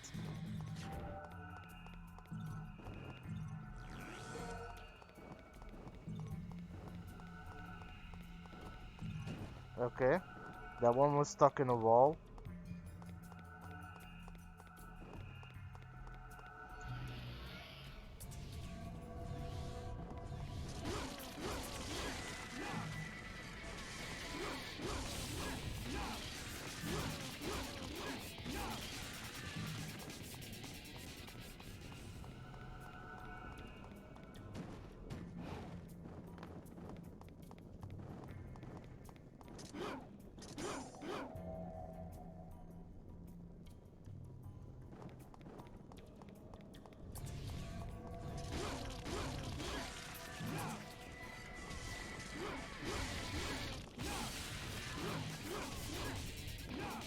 Okay. Thank you.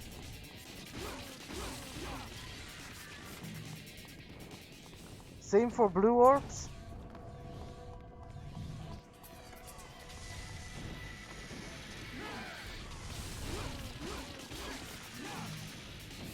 Alright. And again, I know I've said it before, but I don't care. Thanks a lot for helping. It would have been a lot more difficult if I had to do all of this alone. It's also why I made you a mod, because I can actually trust you. Which I know might not be the smartest idea, but I believe in you.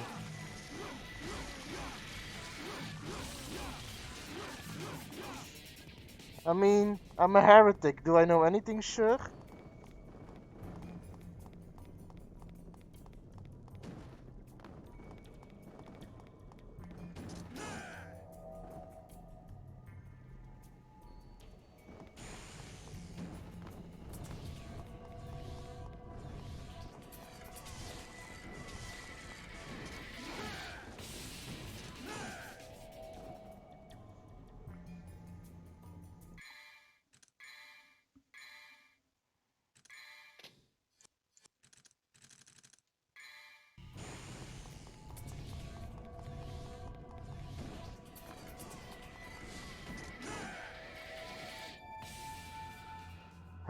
Finally.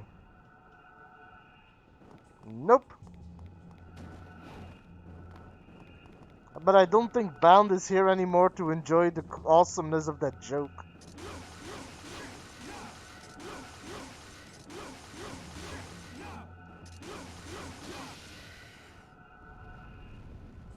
Or is he? Bound?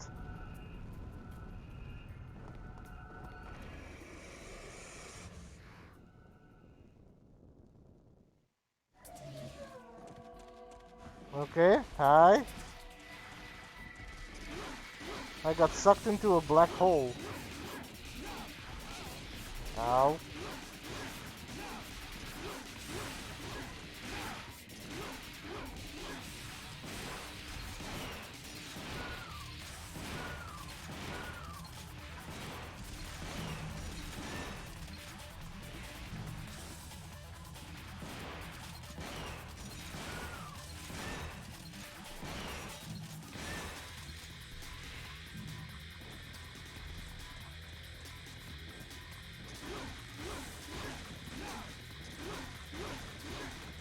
It was bound to happen that he was going to leave.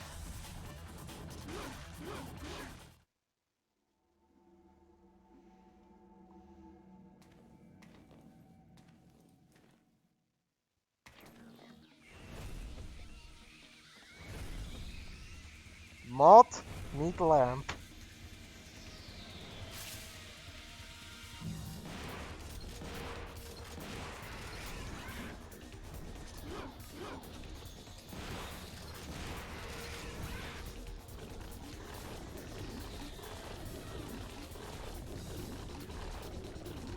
What am I supposed to do?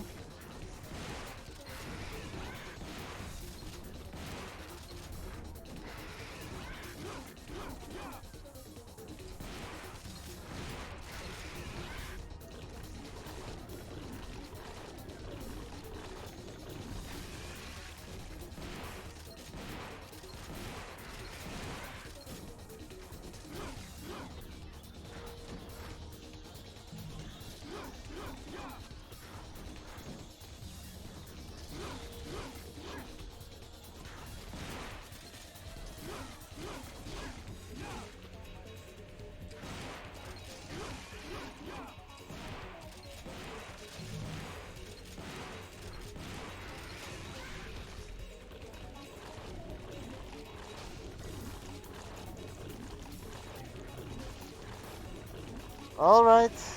I hope you have a good evening, Teets.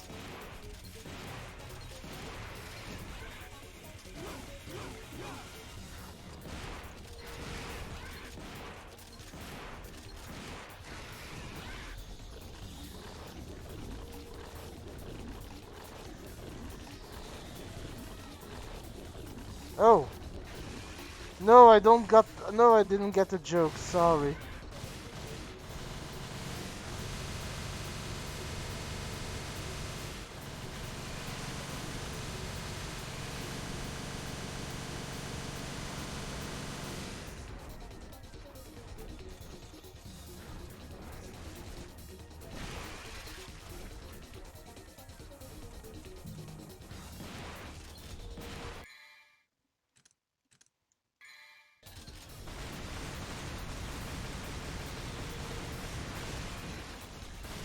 Oh, now I got the joke.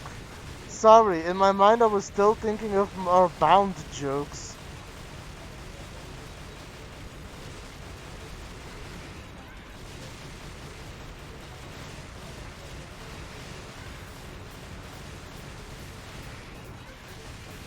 Yeah. Imagine where those vibrations could come in handy. Bun?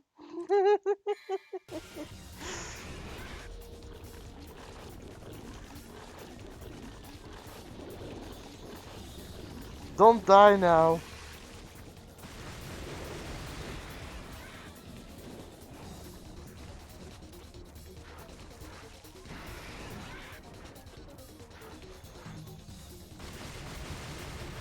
We've been making bound jokes the entire time.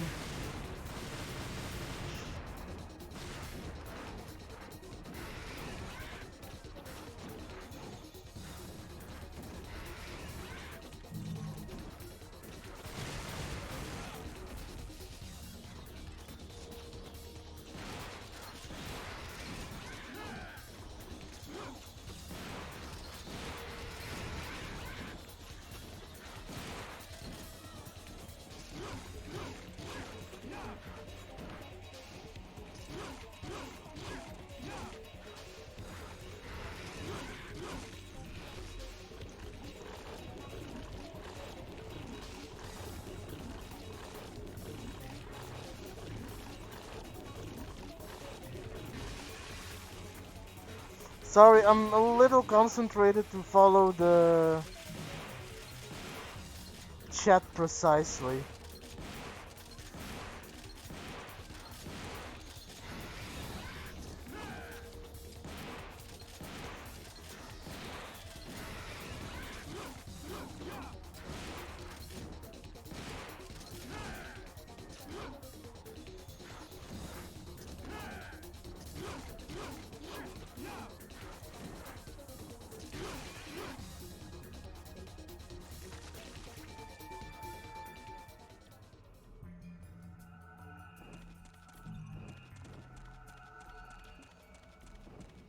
Devil May Cry, Porn Edition.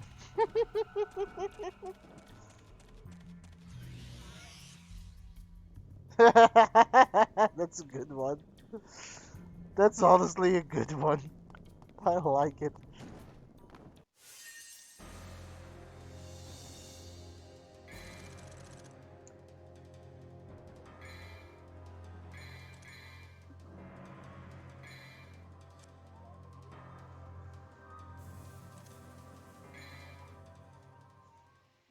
Okay, next mission.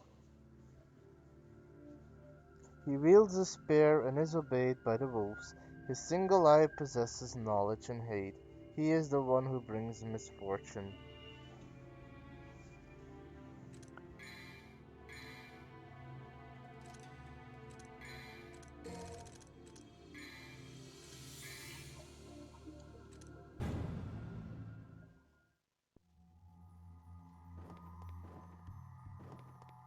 Near the level's end, go left.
Okay.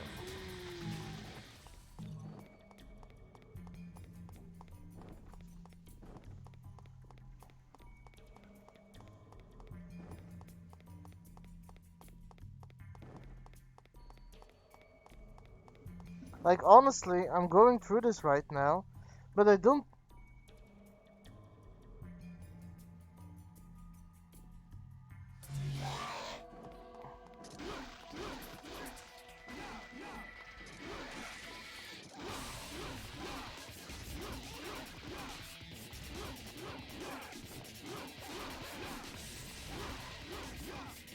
That was Secret Room 13, though.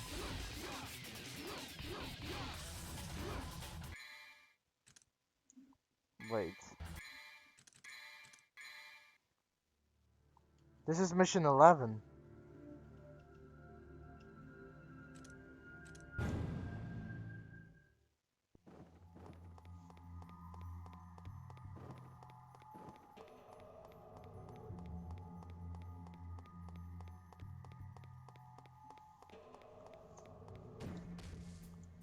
Don't you just love it when you try to rely on a guide only to see how flawed it is?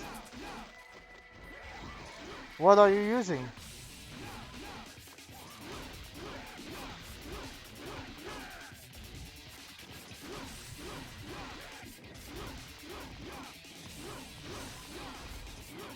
Um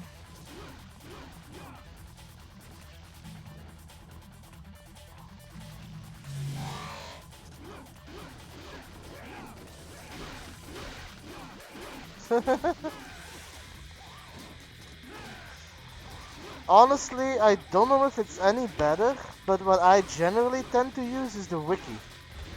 The Devil May Cry wiki.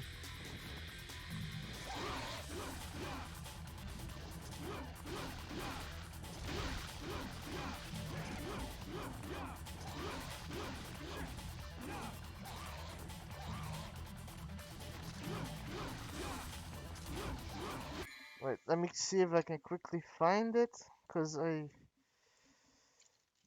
Devil May Cry 2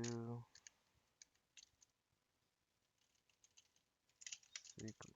The difference about this guide, however, is the problem that well, first of all, I don't know if it's a good one. So it might be flawed as well. I'm not gonna say like it's good or whatever, but that's what I generally use. Secondly, this is only secret missions. It doesn't show the locations of the blue orb. So we would have to do the secret missions now, as I said before, and on the next playthrough, on the more difficult playthrough, we go for the blue orbs. And the one mission we missed.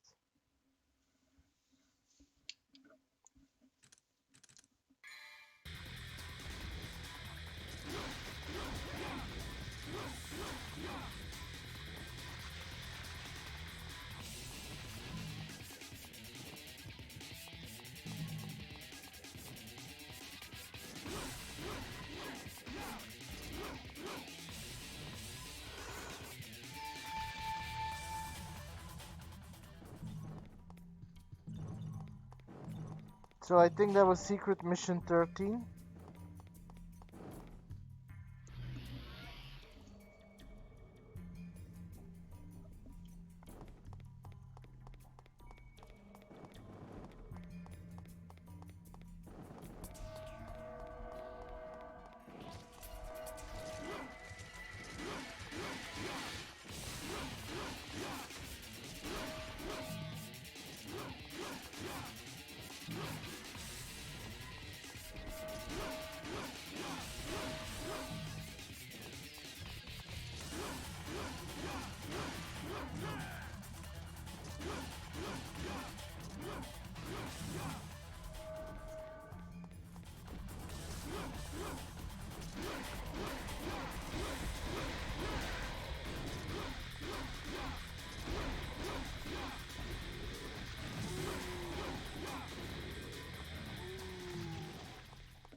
Where's the next one?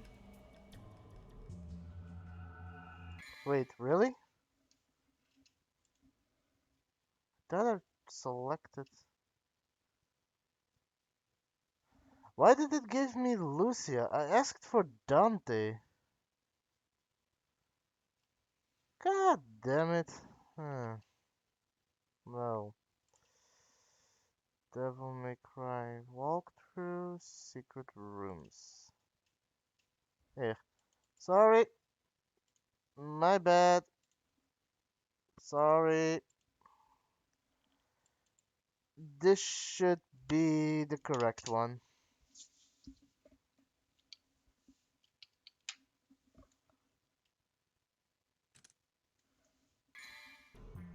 Or what else?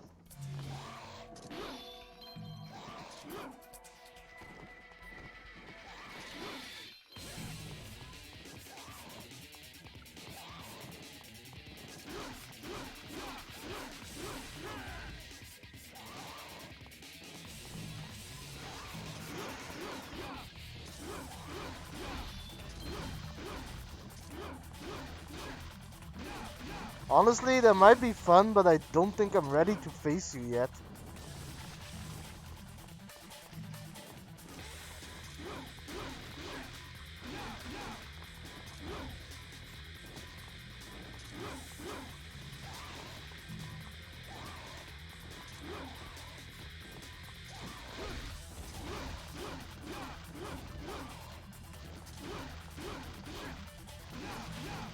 Me and Frank versus you.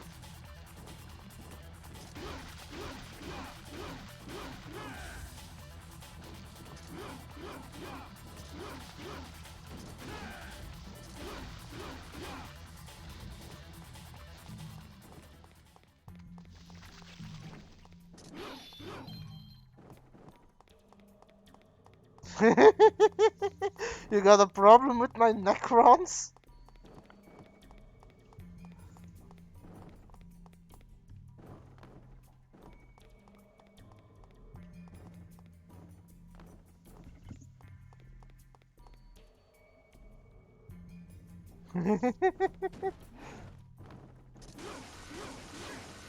I mean, I failed as Necrons, but that was because they got to me before I could complete my tech. Also, what's the next secret mission? Real quick.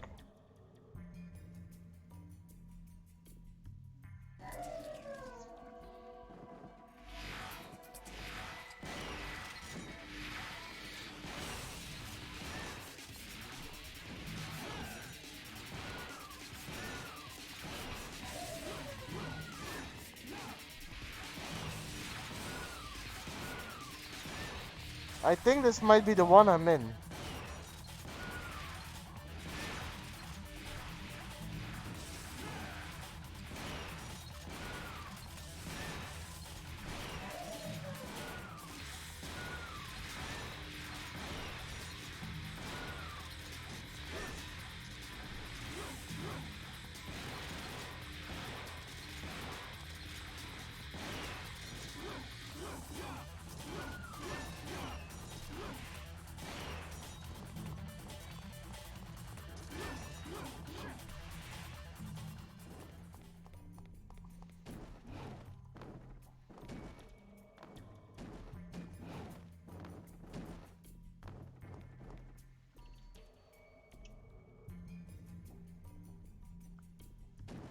Okay.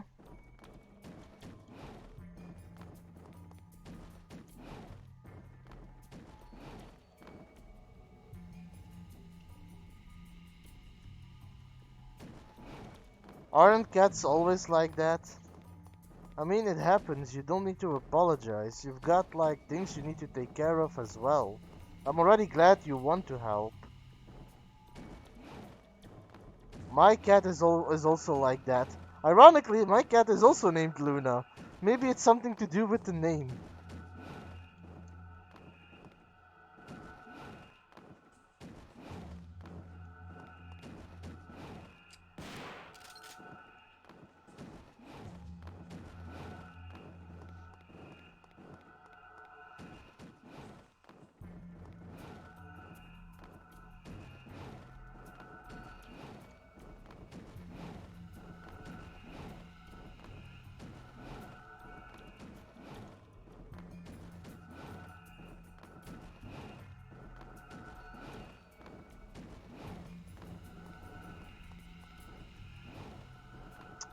Come on.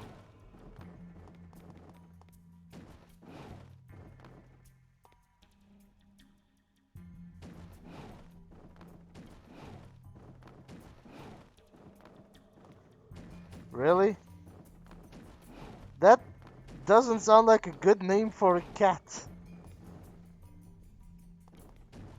Naming it after a hockey player.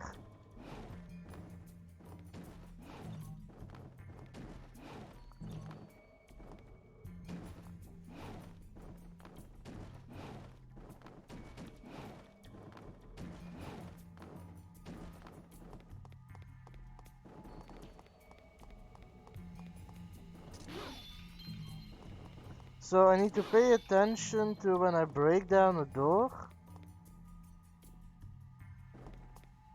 And a spike trap room.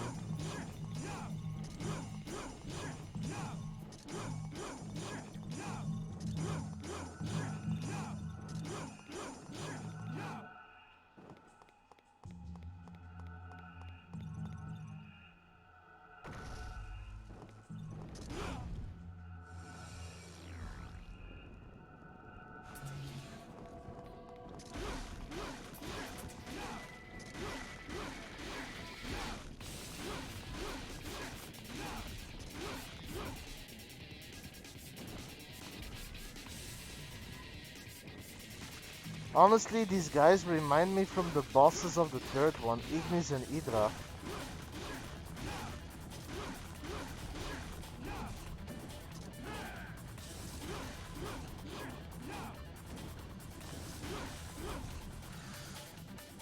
I guess that guy was with more than one leg in the grave.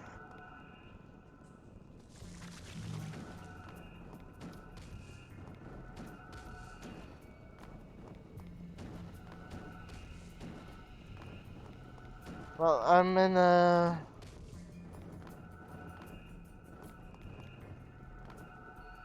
Oh wait, that brings me back here, so that's not a spike trap room.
What was that about the spike trap room? And a door I need to break down?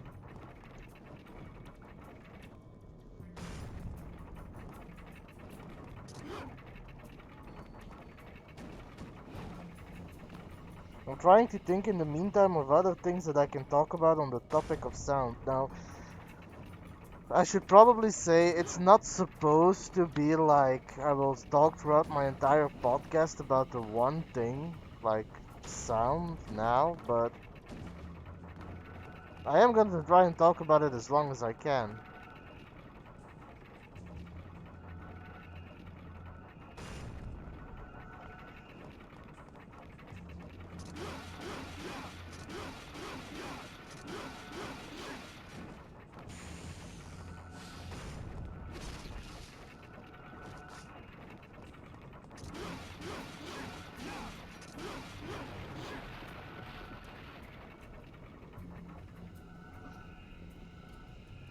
Hmm?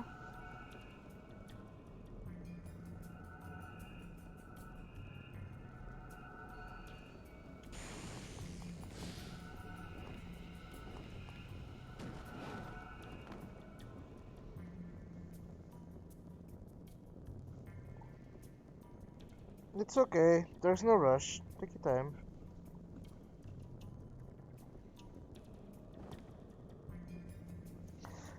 It's okay. Like in the long run, what I want this podcast to be, so since there's not too many people here, I'll just talk about what I want to do.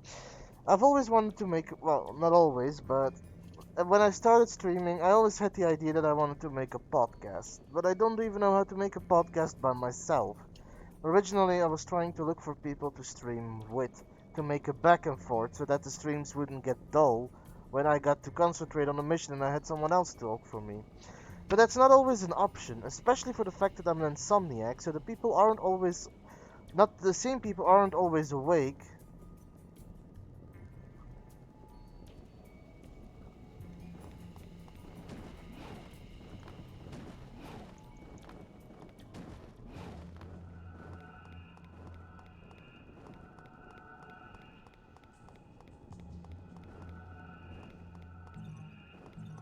Wait.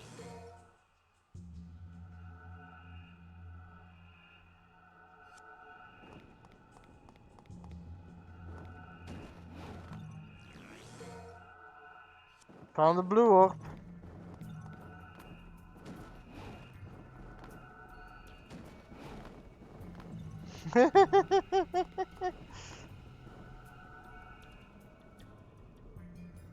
True, but this is what I'm more talking about is I'm just gonna pause it real quick since I'm just talking to you guys right now, but it doesn't really matter. I speak about even before I came to Lights of the North. I've been trying to set up a streaming thing for like a couple of years now. And I was always looking for someone to stream with, simply because if one of us is going to be focusing on what we're streaming, or if I was the only one doing it, I was worried that things would get boring, since I wouldn't be talking and I would be focusing on my stream. But I do like the idea of a podcast. The problem is being an insomniac. A lot of the people that I wanted to do it with never were around at the same time I was.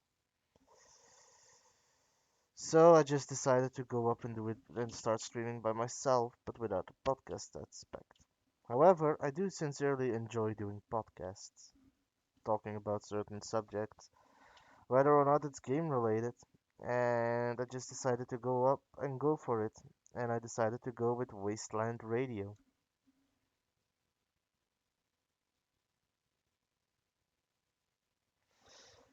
True, except most people I know, just like you, are from the States.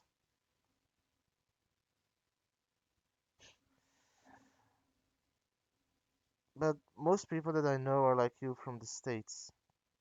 So it is daytime for you guys. True. I can't get a job.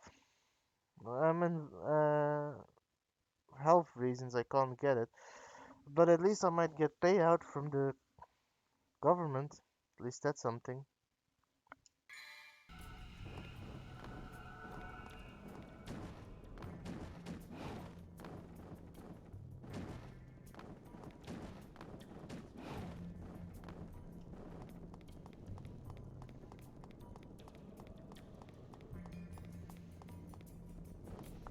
Go to the wall without pillars and jump up.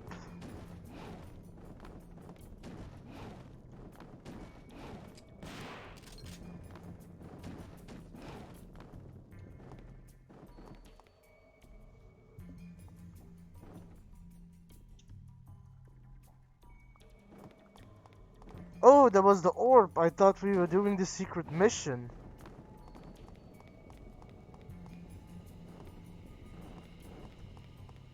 My bad.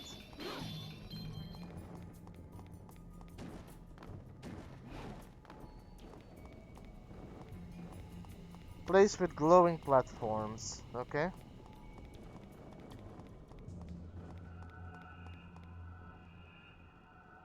I'm gonna assume this is the one.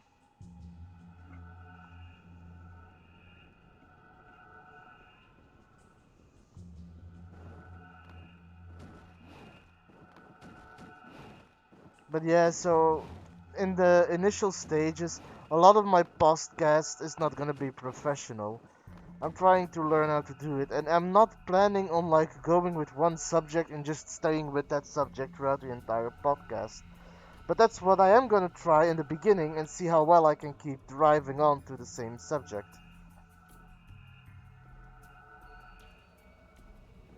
Door with a large platform.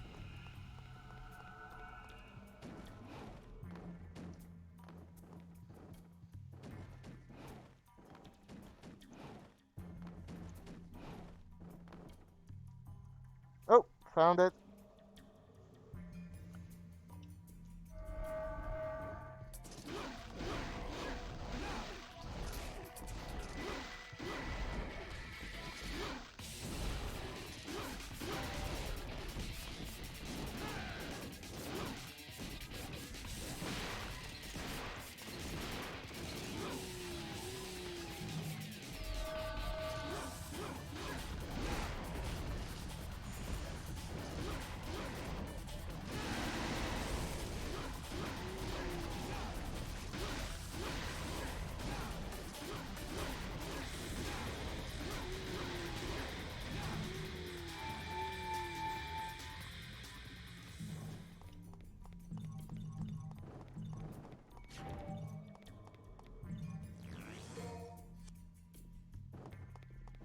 I guess you could say if the abyss stares into you. No, if you stare too long into abyss, the abyss will stare into you.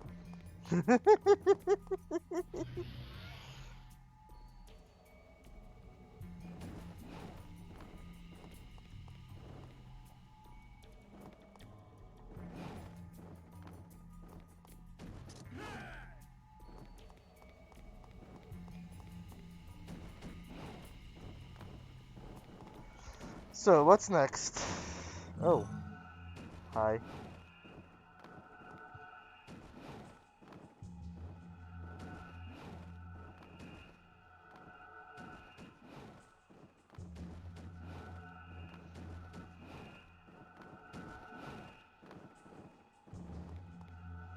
Who?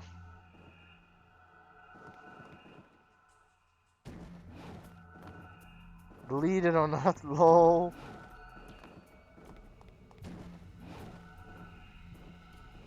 Ugh.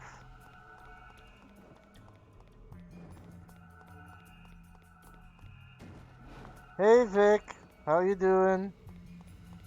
Welcome to the Wasteland Radio, where we talk about insanity and the weirdest subjects. How you doing, Vic?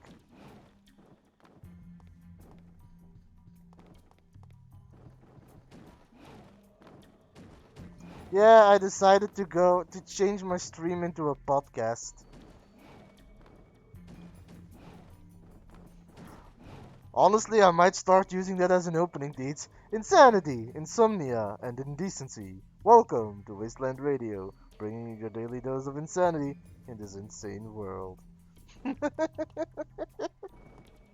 That's actually not a bad opening.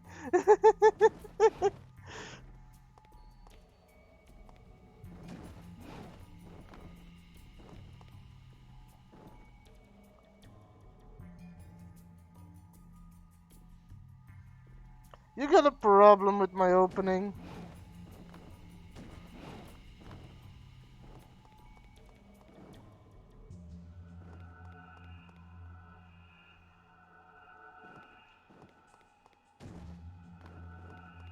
Okay, so that was just a shortcut.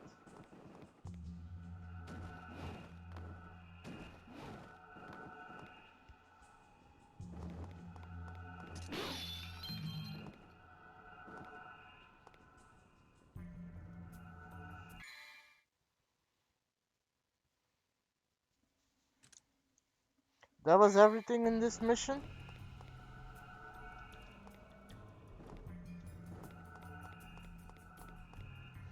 Boats don't float in this world anymore, Vic. There are no oceans for boats to float on.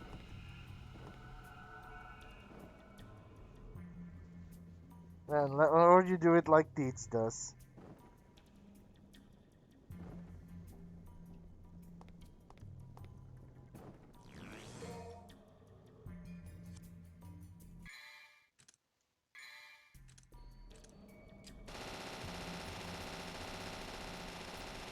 Heck yeah.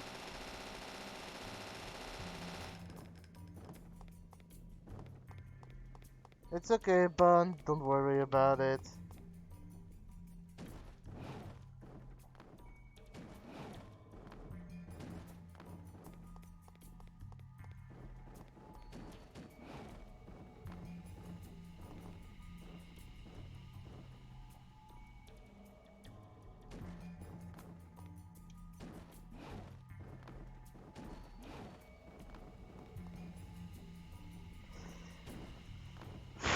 Honestly, I still have no clue what the story is. A girl needs help stopping a corporation from using demons. Since then, I have no clue where the story went.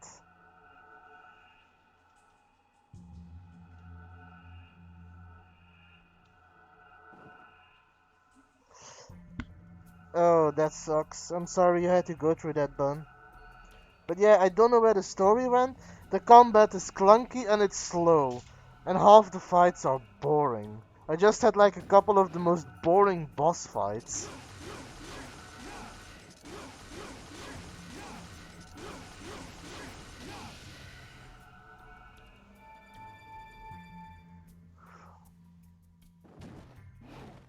It's kinda dull. This game could have been better. But it's a stepping process and it makes the third game better.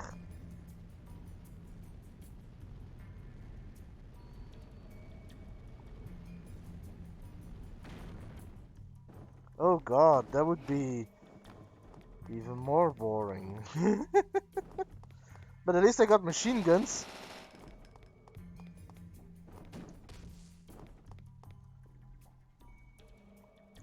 How is WoW going, Vic? Also, TDO, did you already say where the next mission was?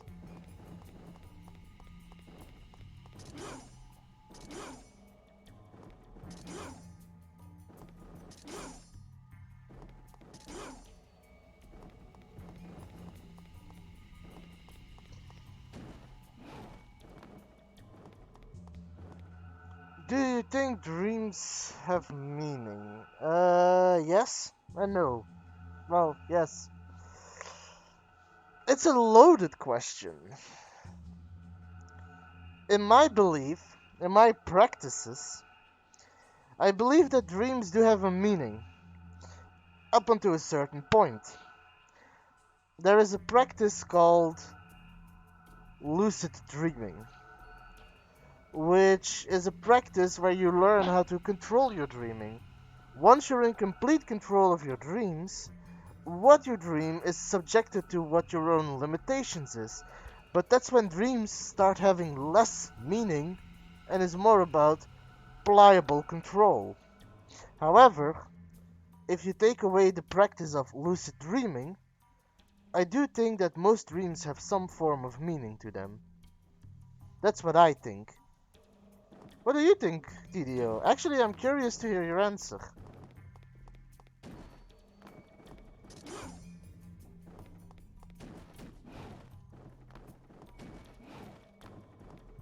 About the idea of lucid, with the incorporation of lucid dreaming as well.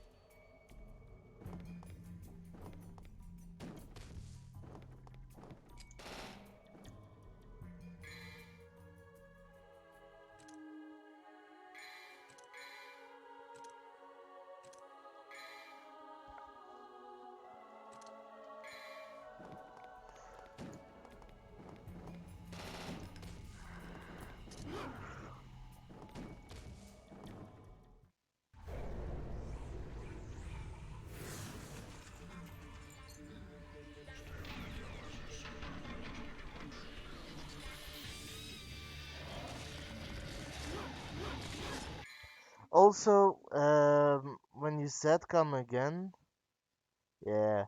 But when you said come again, I asked, were there any other missions or blue orbs here? Ow. Ow. Ow.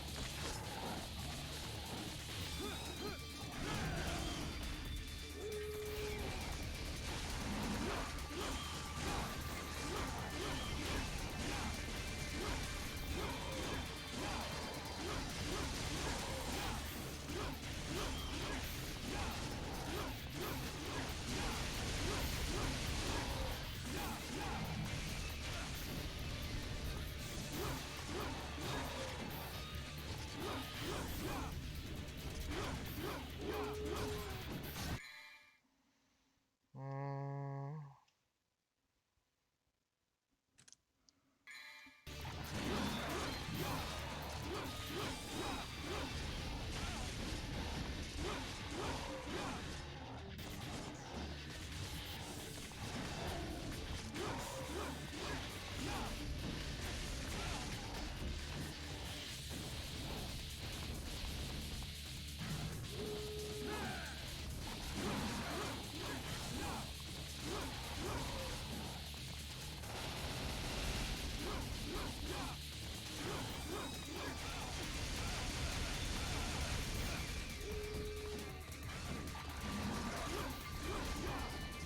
Well, I got all the weapons, so that's a start. Most weapons suck, though.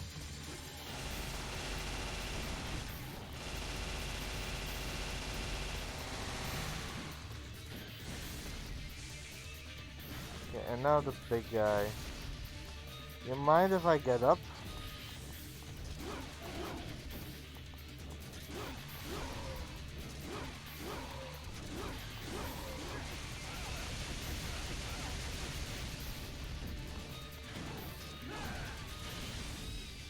Lol.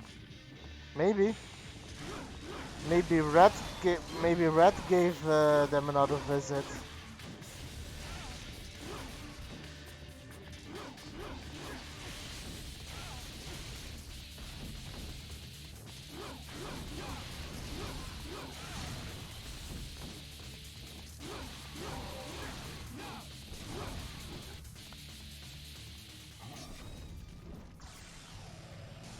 Hungry like the wolves.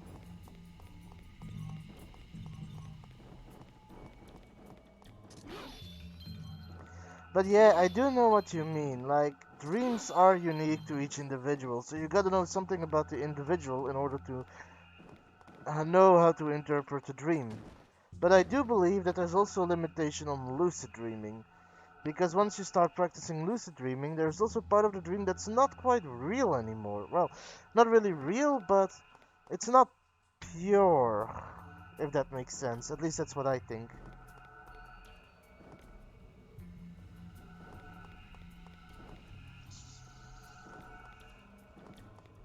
That's true.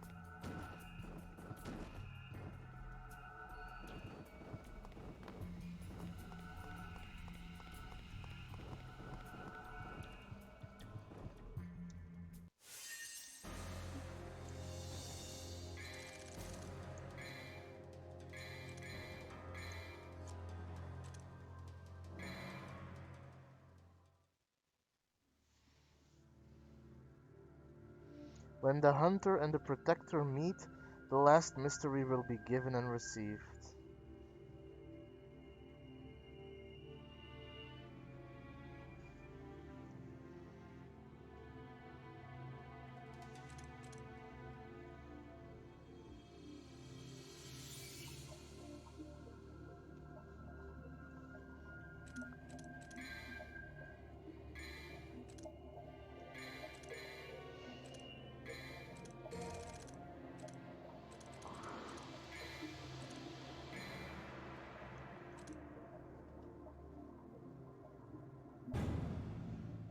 I guess that's true. The essence of a dream, what it is about, doesn't change whether or not you control it. And I know, Vic, but I'm saying that I do believe that there is meaning behind dreams, but that the meaning can get a little warped once you start controlling it. That's what I think.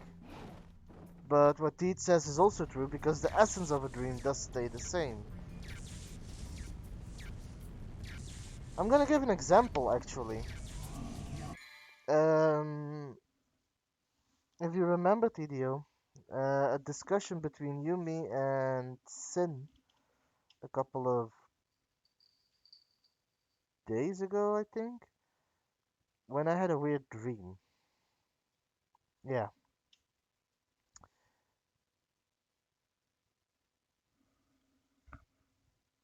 I'm gonna get back to that in a moment, but because otherwise I'm gonna forget my subject. But a couple of days ago, no, honestly, to me neither. But it happens. It happens a lot. But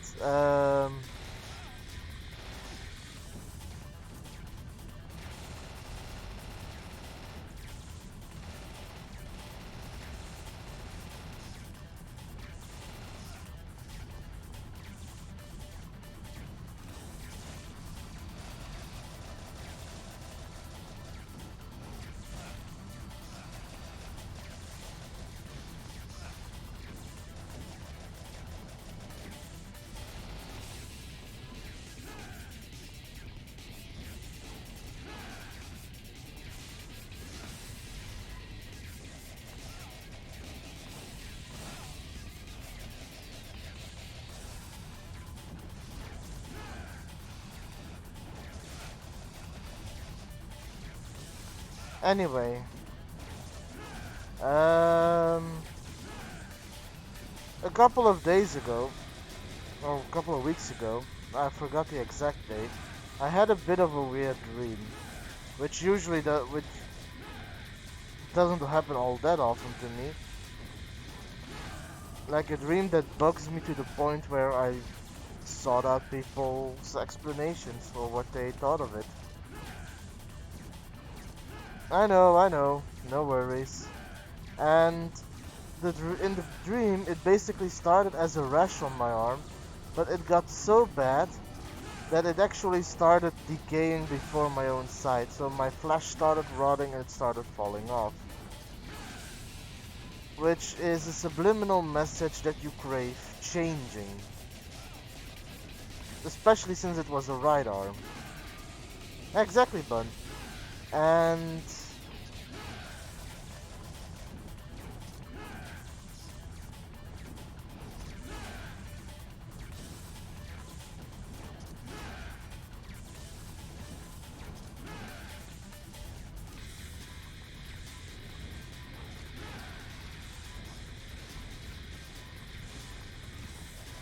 it craves change, and it change from a certain scenario, change from a certain thing you're going through. And for me, it probably means that I don't know, but for me, it probably means that I'm craving change from well, kind of my living situation. I'm not gonna go too deep into that, but I think that's what it's about for me. I don't have a particularly healthy living environment, and I think the change that I crave is the change from that.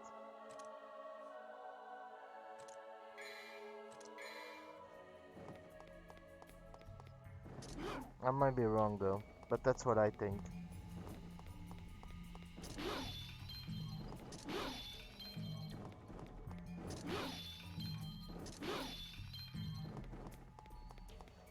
Oh, TDO, what was the mission? Or the blue orb or whatever?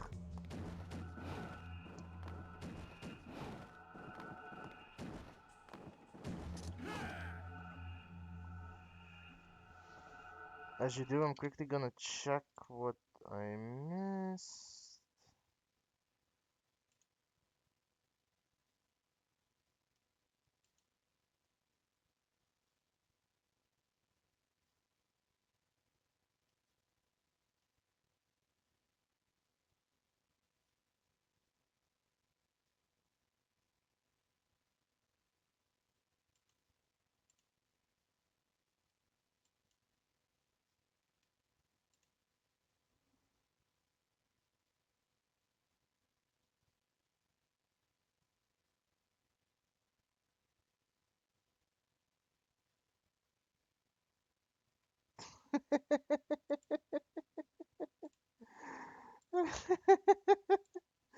I'm sorry, but I just saw Bunt's comment on the server and...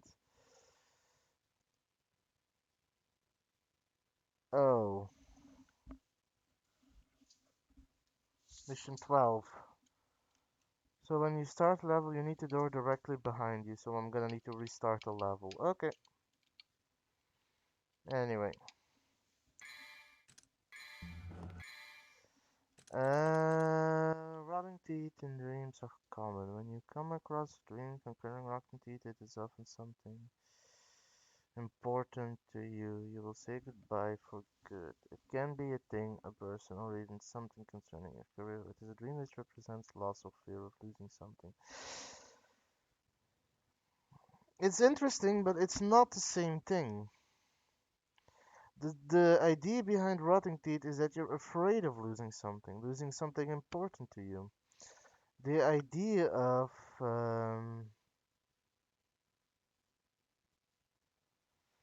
I think the idea of the skin, the rotting skin, is more like around the same idea of like a snake shedding skin. I think that was what TDO used as an example. The idea that you crave a certain change, that you want things to be different.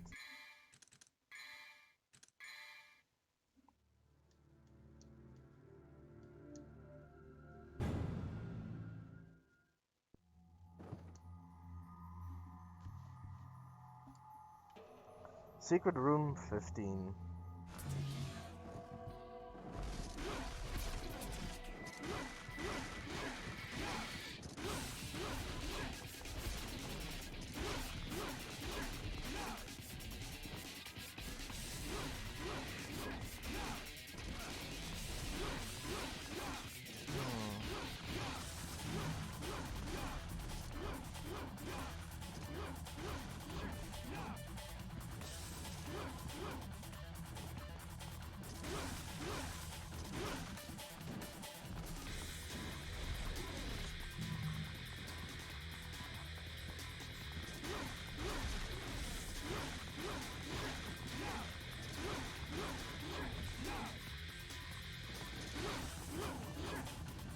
it might have to do.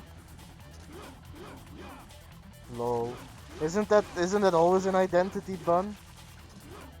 But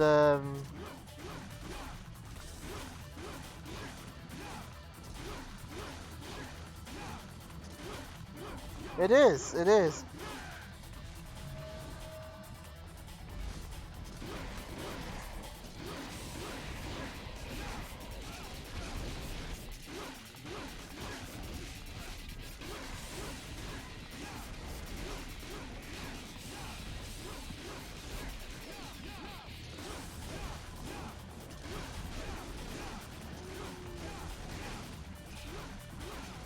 Oh, okay.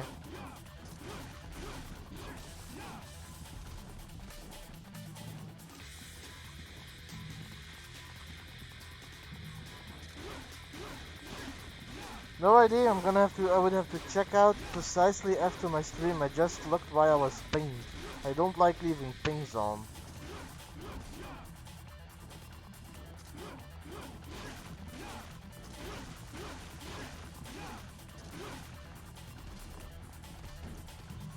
Um,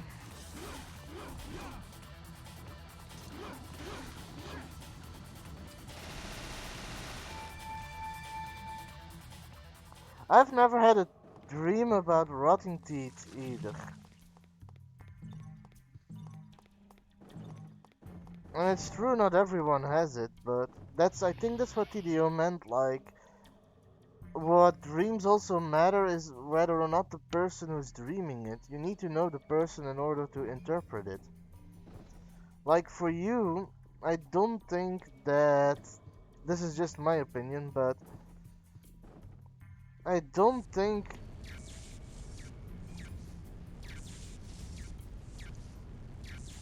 you fear it all that much to the point where you would dream about it.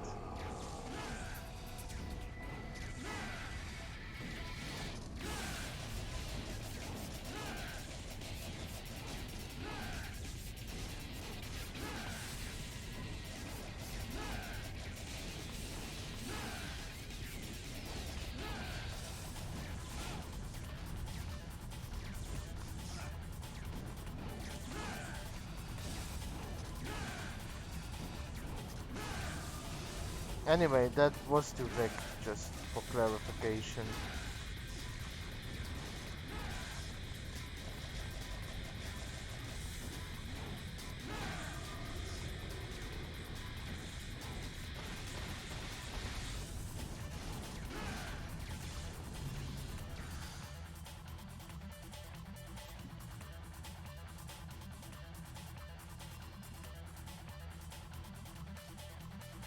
What I was saying about dreams, like, I don't think you're the type of person who would become so obsessed or so worried about losing something important to you, not to that extreme level that you would dream about it.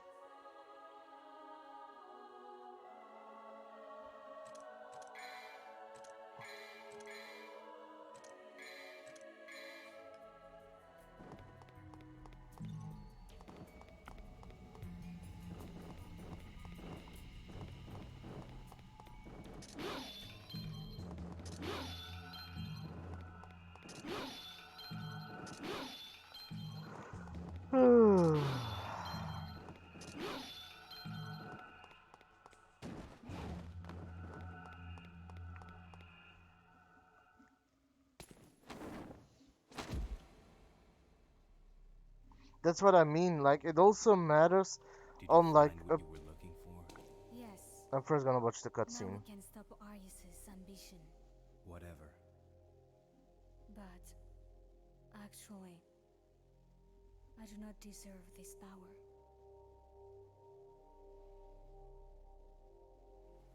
Bring this to Mathieu for me, please. I've got something that I need to take care of.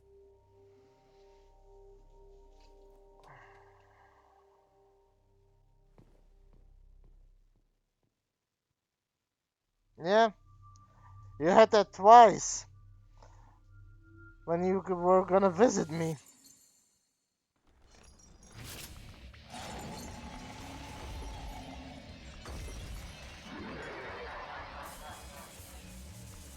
Oh boy.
Also, didn't you have a dream where you knocked someone out with your Xbox?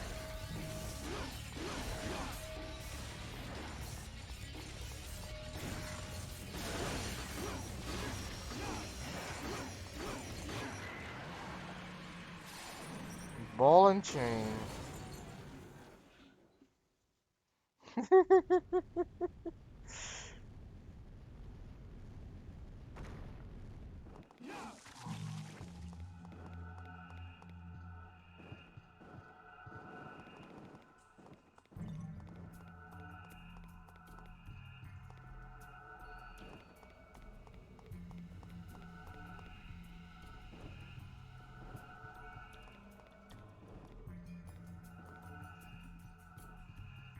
I mean, so that's a good thing. Can imagine it's a little bit unsettling though.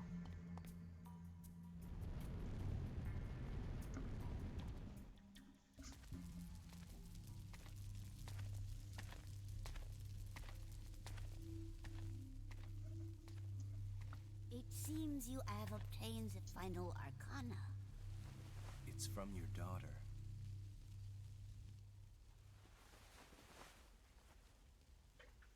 What are you doing, Granny? There is one more thing I need to ask of you, son of Sparta. My daughter went to face Arius all by herself. Please, take these and save Lucia. If it's heads.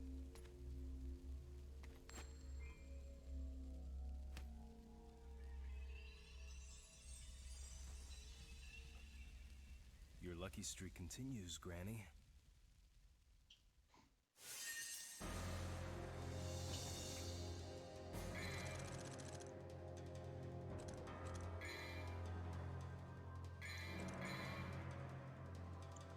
However, that was it for me. Today was the first day I was trying to experiment with something. And I like it. I probably need a lot of practice and I need to still change and tweak things, but I do like the idea of going with a podcast. So I'm gonna try and do that more, but this is where I'm gonna quit. For today, I'm still a little tired, I'm still a little burned out, but I'll be fine. Anyway, not a poopcast, a podcast. I'm trying, okay? I know it's not good, but I'm trying.